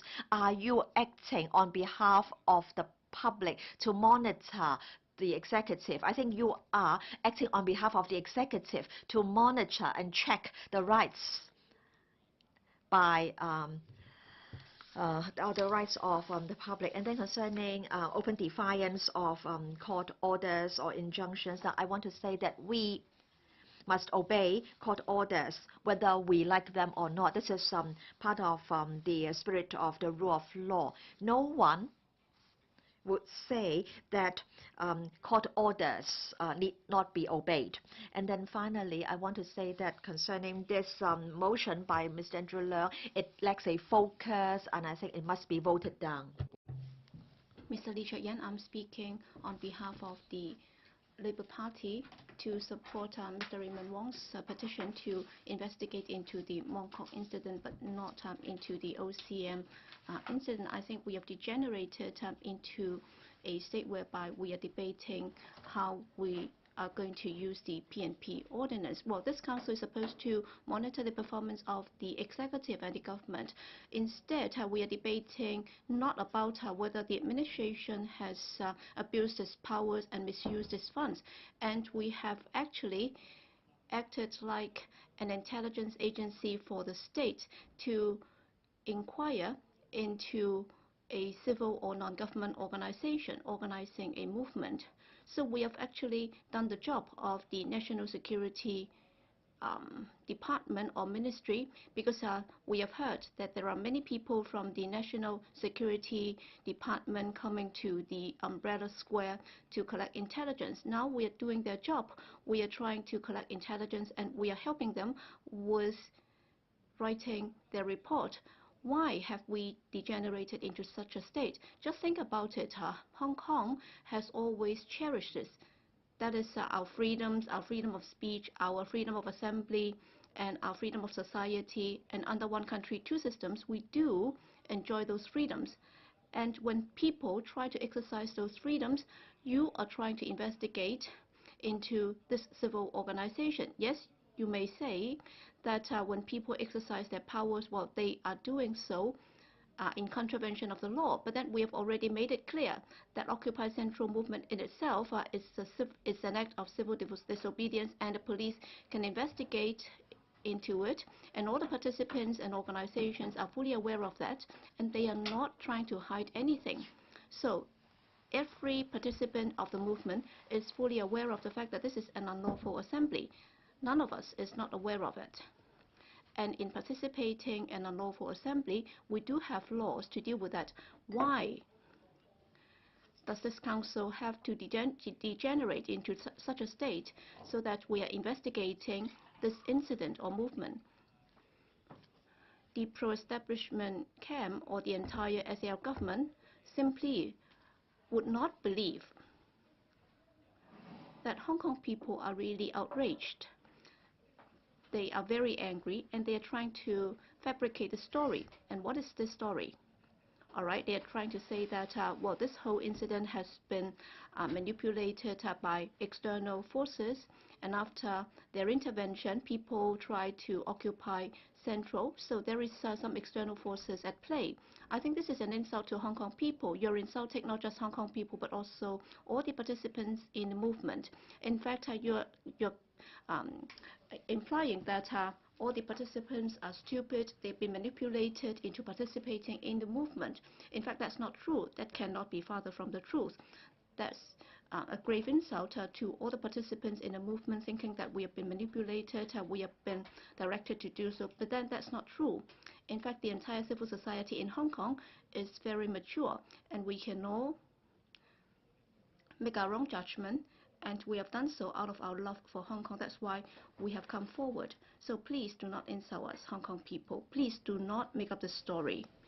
And you're trying to fabricate the story, alleging that this movement has been manipulated by external forces, and the story itself, as many from the pro-establishment camp are helping to fabricate. For example, Regina Ip, well, as I said, she was just citing press articles to smear us, saying that for construction workers, they've been deployed there to come up with bamboo scaffoldings and so on. In fact, we have never done so. We have never talked to construction workers asking them to do this. So please do not frame us. Well, in fact, in trying to do so, well, all of a sudden you said that I approached the bus operators asking them to deploy buses to serve as roadblocks or barricades, and some also said that I paid construction workers $10,000 each so that they would join a strike. No, they have done so on their own volition. To claim that we have paid them to do so, I think this is just framing. You're just trying to fabricate a story to frame us. In fact, we have been very open and candid. For example, we do have a collaboration project with the U.S. Labor Organization. We have done so for more than 10 years. So we have already issued a press release because these are labor rights issue. International Labor Organization can have contacts with us. What's wrong with that? Is it that Hong Kong has already come to a state whereby only capitalists are allowed to invest in Hong Kong, and yet there should be no contact between civil organizations, and if you speculate in funds and shares, it's okay, but then when people try to do some exchanges and contacts, that would not be allowed. So is that what it is all about for capitalism under one country, two systems? Only funds can come and invest and speculate, while people are not allowed to have any links or contacts with overseas organizations or people. And of course, they would also say that Jimmy Lai also made donations, claiming that $1.5 billion was given to me. In fact, I've already made it clear that I accepted that on behalf of the Labour Party, and now I've already handed it back to the Labour Party, and for the Committee on Members' Interest is already investigating, and we are also discussing whether or not that should be declared. And if I am found to be in the wrong, then I would be more than happy to admit that. But then please do not frame me. Please do not say that I have a personal interest in it. I've already repeatedly clarified that. And also you talk about all donations from Jimmy Lai for the People's Network or Net and so on. Alright, this is a single individual making donations. What's wrong with that? So why have you not investigated into DAB? They managed to get $60 million just one night. Where has it come from? So why have we not investigated into that? Was that money from the Chinese Communist Party? Did it give the money to the FTU or the DAB or the entire pro-establishment camp through some middlemen? So do you think that Zhang Xiaoming's painting is so nice, worthy of $15 million? So please open your eyes and look at what is happening. Please do not try to escalate something, and then for something else you try to narrow it down so that you would not be setting eyes on it at all. And if you're trying to investigate into OCM, why are you not investigating into the anti-Occupy movement? How come they have used so much money for beating up people and staging a protest and so on? So there is also a scale of fees. But then I'm not suggesting that we should look into that, because this council's powers and privileges ordinance should not be used for those purposes. If there should be any investigation, it should be conducted by the police. And why have you not investigated the anti-Occupy movement?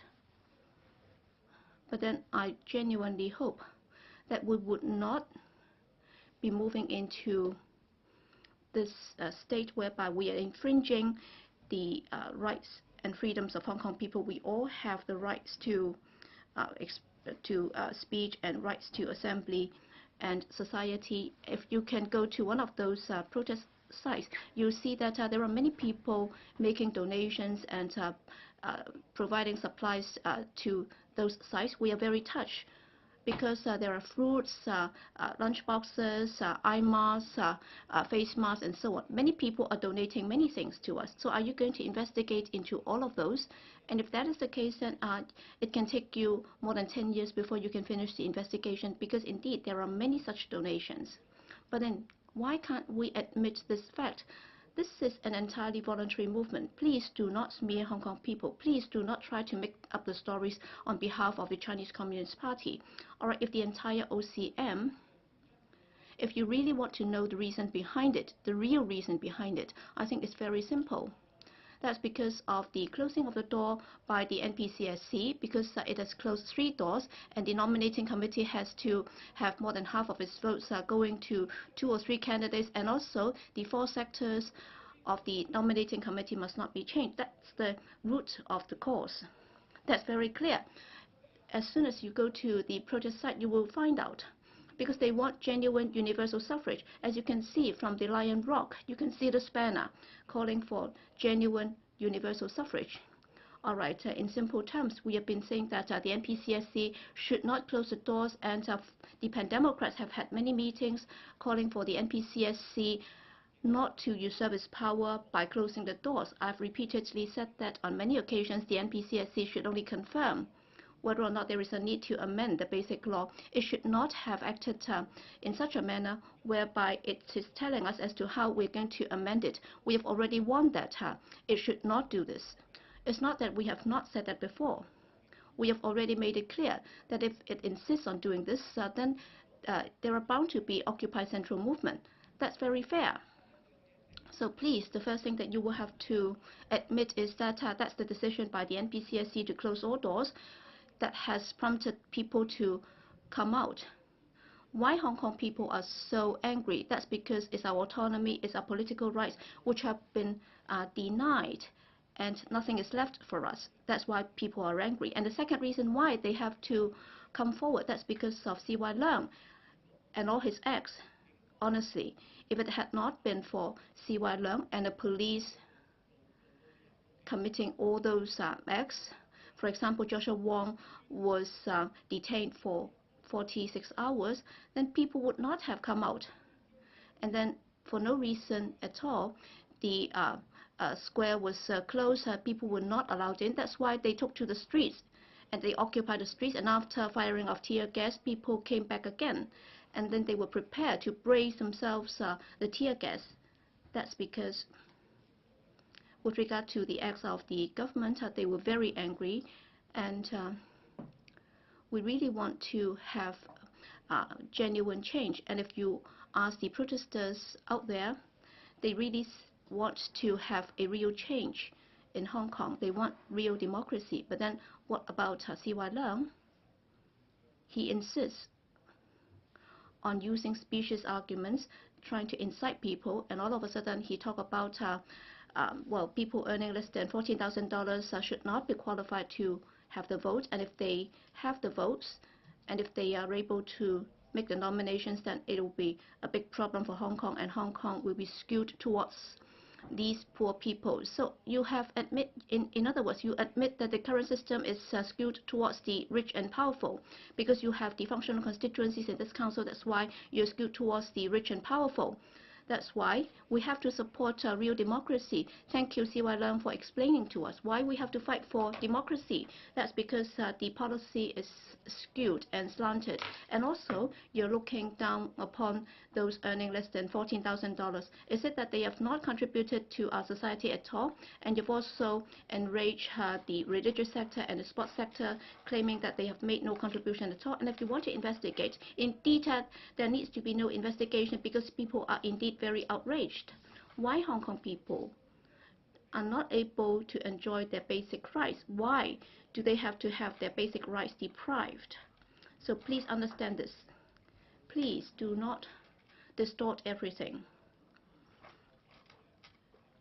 and make it as if, well, Mr. President, as you rightly put it, you did not see any external forces at play. In fact, there are social factors attributing to this movement, and yet you're trying to turn it into something which has to do with external forces without looking at the social factors.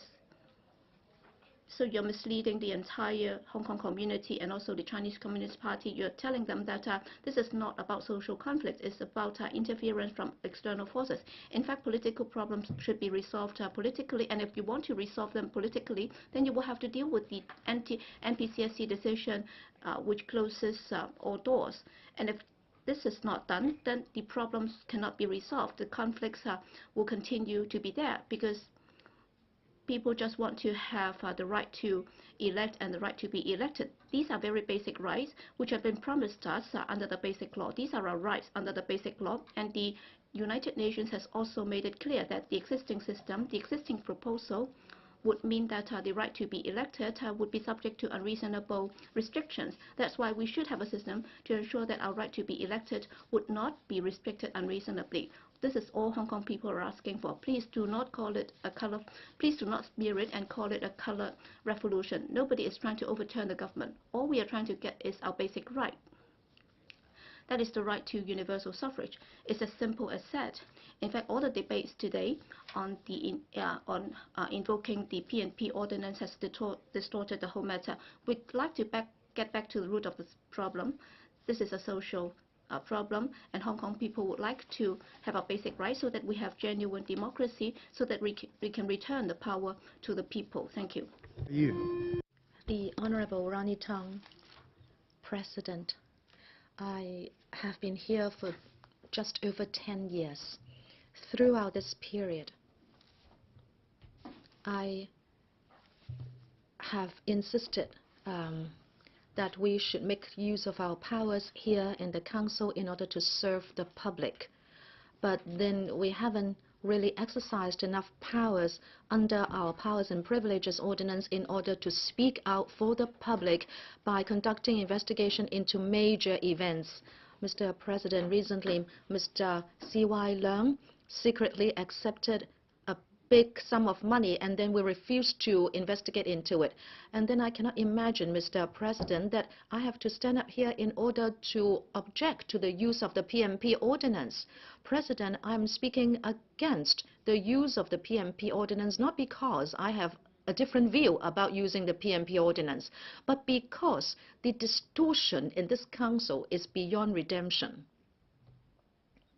Mr. President, this morning, I was either here or upstairs, and I was paying close attention to what my colleagues on that side were saying and their rationale and justifications. Not many pro-establishment camp members have spoken today, but until this moment, those who have spoken, Mr. President, have rehashed the same point, that there is a large-scale incident that is law-breaking. Now, this is where I think the distortion lies. If I look at our basic law, I read it over and over again, and I cannot see that our powers duplicate those of the police.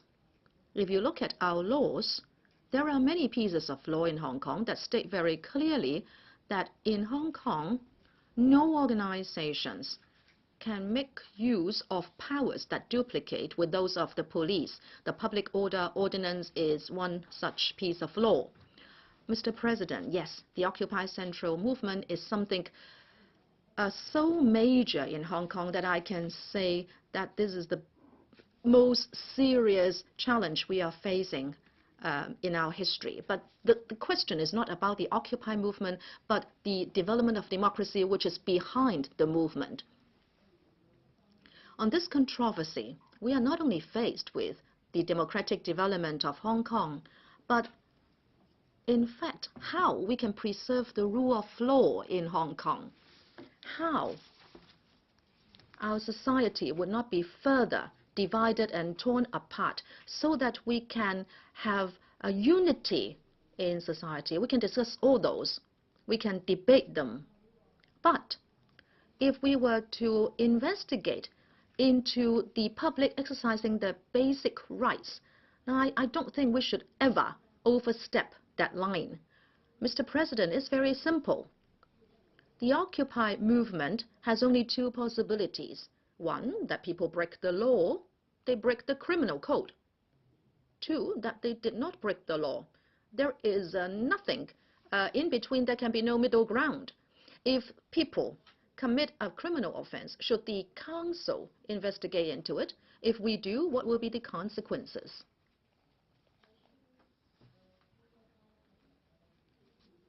Mr. Andrew Leung moved a motion talking about organization and planning, funding sources. Mr. President, all those are regulated by laws.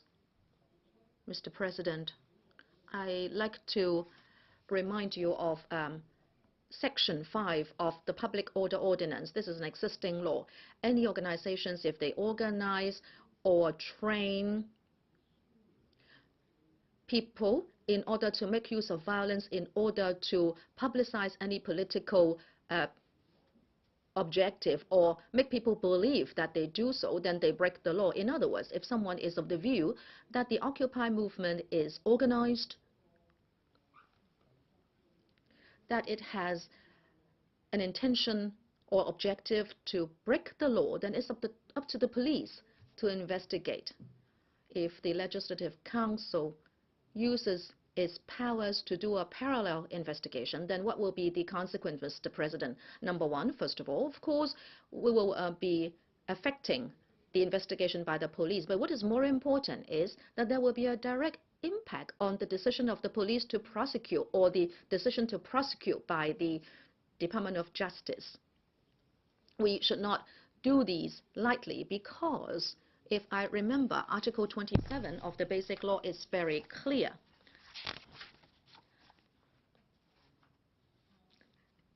That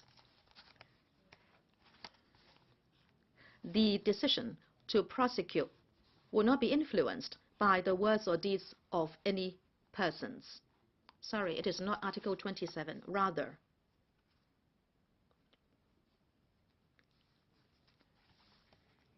Should be Article 63. The Department of Justice of the Hong Kong Special Administrative Region shall control criminal prosecutions free from any interference. Mr. President, but that is not the most serious issue. The most important thing is, if there is a criminal offense having been committed, then the police and the DOJ must act without interference. However, if there is no criminality involved, then what happens? I think we should pay more attention to this one, President. Article 27 of the Basic Law states very clearly, Mr. President, that Hong Kong residents shall have freedom of speech, of the press, and of publication, freedom of association, of assembly, of procession, and of demonstration, and the right and freedom to form and join trade unions and to strike. President, talking about association, assembly, procession, demonstration, all those freedoms, how can they be exercised? Mr. President, association, that's clear. You must have a purpose if you form an association. You would not do it without a specific purpose. You will not engage in an assembly without knowing exactly why, or you will not walk into a wrong path and you don't know why you are in a procession. So when people exercise these rights, a few things are involved. One, there must be organization. two, there must be a funding source. Without those two, how can we form associations or organize assemblies, processions, or demonstrations? In other words, when the public exercise their basic right and are involved in an organized activity with a funding source and without breaking the law, do we still want to investigate into that? If there is contravention of the law, then I would agree, as I quoted from the Public Order Ordinance, that the police have all the justifications and powers to start an investigation. But if there is no breaking of the law, now until now, the police arrested people for illegal assembly or misconduct in a public place, but they have not taken any action to arrest people for organizing such events. So if we want to investigate into the public who are just exercising their basic rights of association, assembly, procession, and demonstration, well, you say they are organized. But is it that you don't go for a low degree of organization, but you only aim at a high degree of organization? The thing is, if it involves a major social issue, then of course there will be a higher level of organization with a bigger funding source. But does that mean the scale of activity should form the premise for investigation? I think the most reasonable deduction is that if the LegCo involves in the investigation and we summon these people and we ask them, why do you want to exercise your basic rights? Why do you want to exercise the rights conferred by the basic law? Then I think we will be sending out the message of white terror. In other words, we are telling people, now look out. Next time you take part in an association, assembly, procession, or demonstration, you might be interrogated. And then what is more scary is that we don't know whether the results of the investigation would be handed over to the police. In other words, even if the police thinks there is no need to enforce the law, would the investigation of the LegCo become part of a kind of pressure on the police to investigate and prosecute? Then what about the rights given to us by the basic law? So at this point, we must put our hand on our heart and ask ourselves, what are the basic functions of the Legislative Council? Well, very simply, we are here to monitor the workings of the government. Why do we do that? It is in the basic law, President. Because the executive is accountable to the legislature. Whether you are directly elected or not, we are accountable to the public, President. It is not the public being accountable to the legislature. You can summon the public here if they were accountable to us, but that's not the case. We are accountable to the public. You are putting the cart before the horse if you propose such an investigation.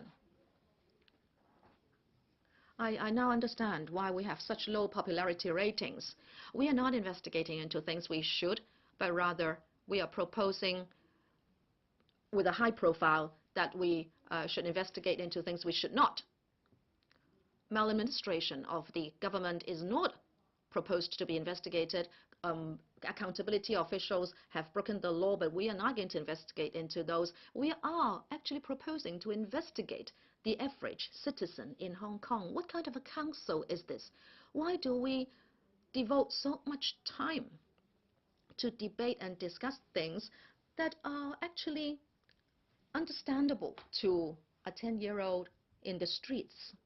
Mr. President, I said that we are faced with the most daunting challenge in our history, and it is testing the basic wisdom of every Hong Kong person and our commitment towards this society. Those in politics, well, as I have always firmly believed, should not do anything to exacerbate confrontation, but help to resolve problems. Now you make use of distorted arguments to frighten Hong Kong people so that they will not exercise the rights given to them by the basic law of association, assembly, procession, and demonstration. If we do that, we are only going to worsen the confrontation and division in society. It will not help one bit with the solution of the problem we are facing. Why the pro-establishment camp members don't apply their intelligence to Hong Kong's democratic development? Why don't they help Hong Kong people to investigate into the maladministration, including the positioning of the administration on many matters in order to look for their inadequacies? Why don't we use our time for useful purposes? Why do we want to become a tool of political censorship? President, I can't see why we are doing this so regrettably. Sometimes you might think that you would never do something, but you are compelled to do it, because I thought I would never rise here to object to the use of the PMP ordinance, but unfortunately I am compelled into that position, and I would not regret for one moment to veto the motion moved by Mr. Andrew Leung. Thank you. Mr. James Tian. Mr. President, members, first of all, I would like to say that this is the first time that I'm speaking as a member of the Liberal Party and not the chairman. And I will be speaking stands all along adopted by the Liberal Party. Now, regarding the two members' motion, the Liberal Party believes that Mr. Raymond Wong's motion to invoke the PNP to inquire into the police's handling of the attacks in Mong Kok on 3rd of October, this is a rather narrow, this covers a narrow scope.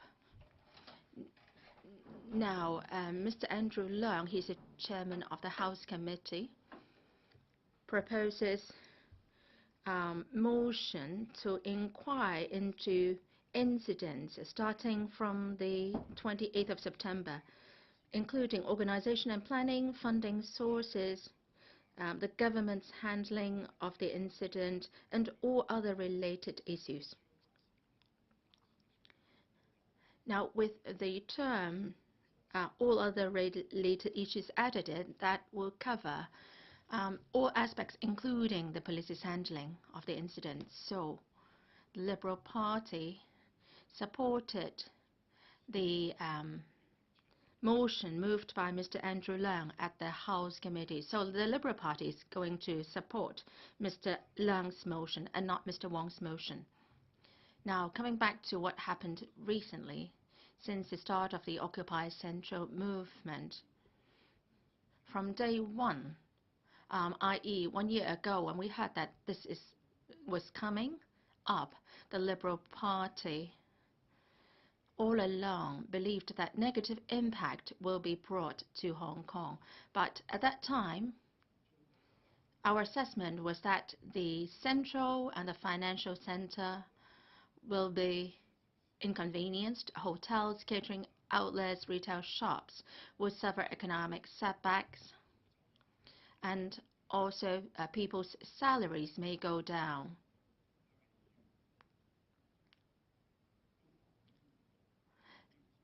Well, many of us have never dreamt that the movement will develop to the scale it is today, and it has spread to Mong Kok, Causeway Bay, and it is not just a long-term impact.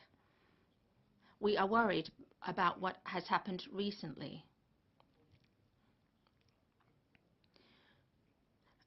All along, we've worked very hard to build Hong Kong into a world-class city.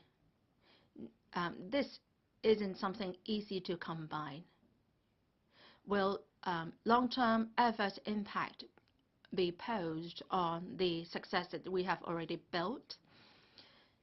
Now, the most contentious issue is political reform. and the pace of democratization in Hong Kong. In the colonial days, we didn't have democracy. We have the rule of law and we have freedom. But in our fight for democracy today, we found that the balance between the rule of law and freedom was adversely affected.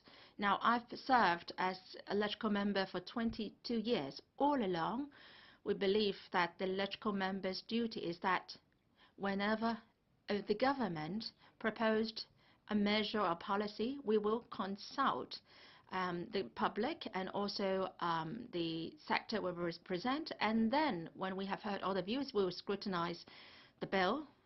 And then after the bill is passed, well, the ordinance and the laws should be abided by, both those for and against the bill or the ordinance.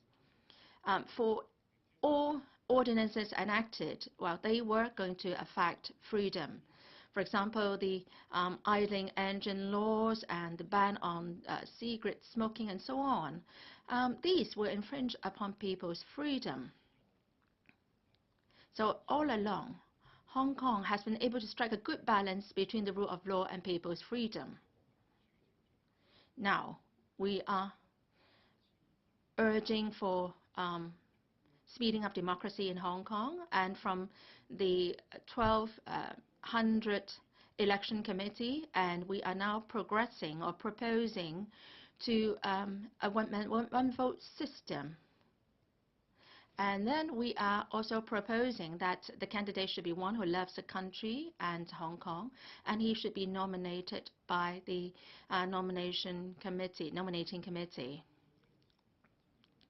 Both the protesters and the anti-protesters should have good deliberations on these subjects. The Liberal Party believes that under the one country, two systems principle, we can have a high degree of autonomy. We should strive for the highest degree of autonomy, but then we're not proposing getting Hong Kong independent. If we cite election models in foreign countries, well, their situation is different from ours. We can make no comparison between ourselves and overseas jurisdictions because there is no one country, two system practiced in other places. So I think we should respect the sovereignty of the one country, and at the same time, whether Hong Kong can have a high degree of autonomy, this is altogether a different matter. Now, recently, in our efforts to fight for democracy, what most worrying is that our society is very divided. Are we getting too much, or the part of freedom has expanded too much, and then the rule of law is being undermined? Now, rule of law covers law enforcement actions by the government. Now, for some law enforcement actions, they don't involve the police. For example, in the business sector, there are other bodies like the SFC and other bodies which are enforcing the law. But for most members of the public, our lives depended on protection or law enforcement actions by the police. Now, in enforcing the law, the police go by the laws, the books of the laws. Some people say that the police officers are too stringent, and others accusing the police of not dealing with the matters well enough. And the court may be the last resort that people can take their cases to. Now, after the court has examined a case and ruled on, and they will rule on who is right or who's wrong. Well, it's not the case that all those arrested by the police will be convicted by the court. So under such a structure, Hong Kong has been running smoothly and achieving what we wanted all along. But recently, we noticed that this kind of practice is being undermined. First, Well, people were saying that, well, I have my car parked on the roadside and the police will give me a ticket.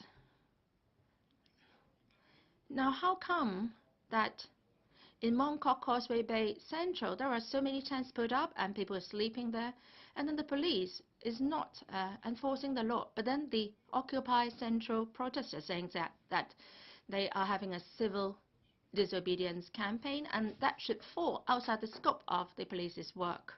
Now, the police have also been accused of not enforcing the law. Now, when they enforce the law, the protesters said that we are doing it in the name of civil disobedience, so you shouldn't be enforcing the law against us, and you are using violence against us. That's the term they use. Now, frontline police officers and superintendents will have difficulties in dealing with the situation in situ. I am worried that the rule of law is undermined because the court has already issued an injunction. And the aggrieved would try to clear the sites with the injunction order in hand, but then the police are standing by just watching on. Well, since there is an injunction order, the police should be obliged to deal with the matter and help those who have the injunction orders. Now, I am not very familiar with the legal procedures. Perhaps the lawyers here can give me more advice. And then now they are saying that we need arrest orders. Injunction orders are not sufficient. So if the society is as divided as this, I am very worried.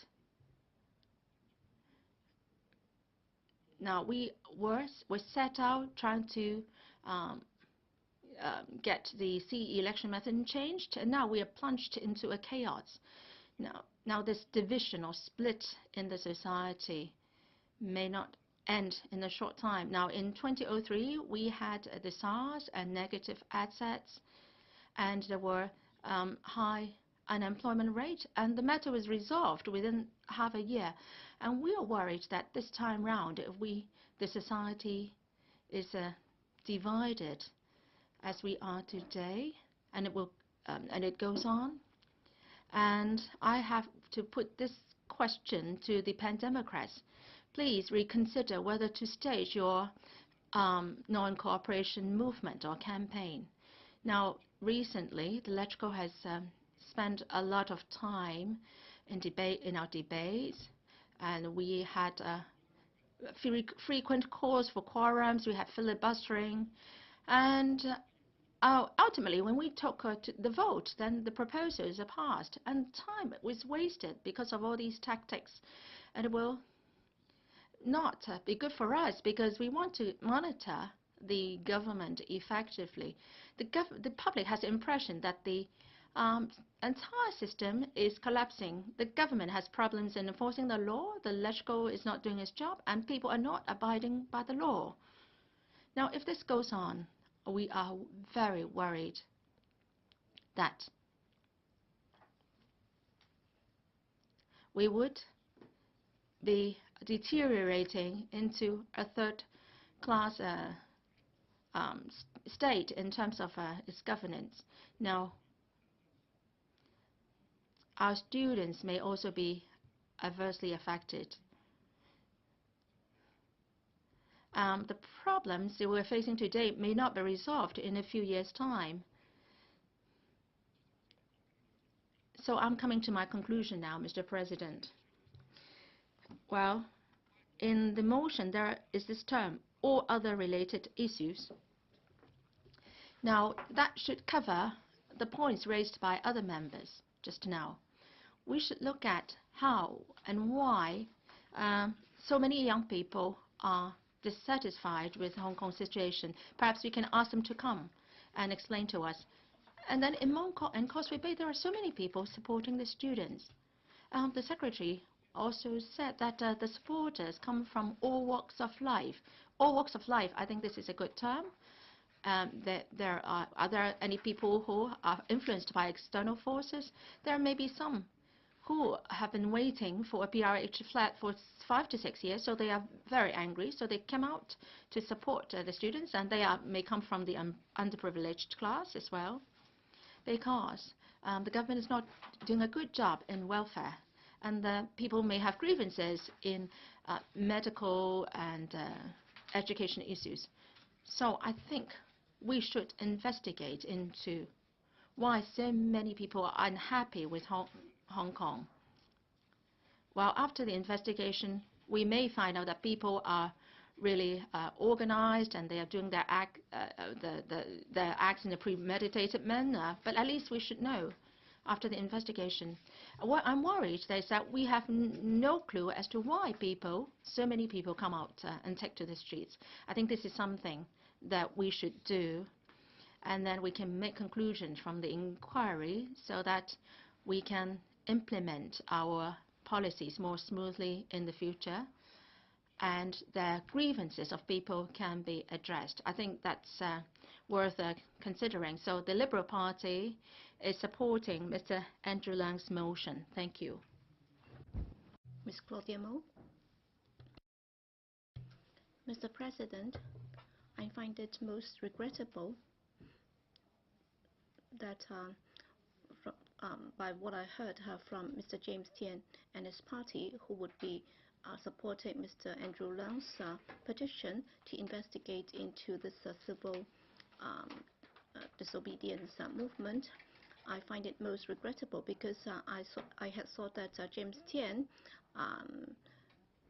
has chosen to insist on something that he felt was right, and therefore he would have persisted until the very end. But then maybe the punishment might have been somewhat heftier than one might have thought.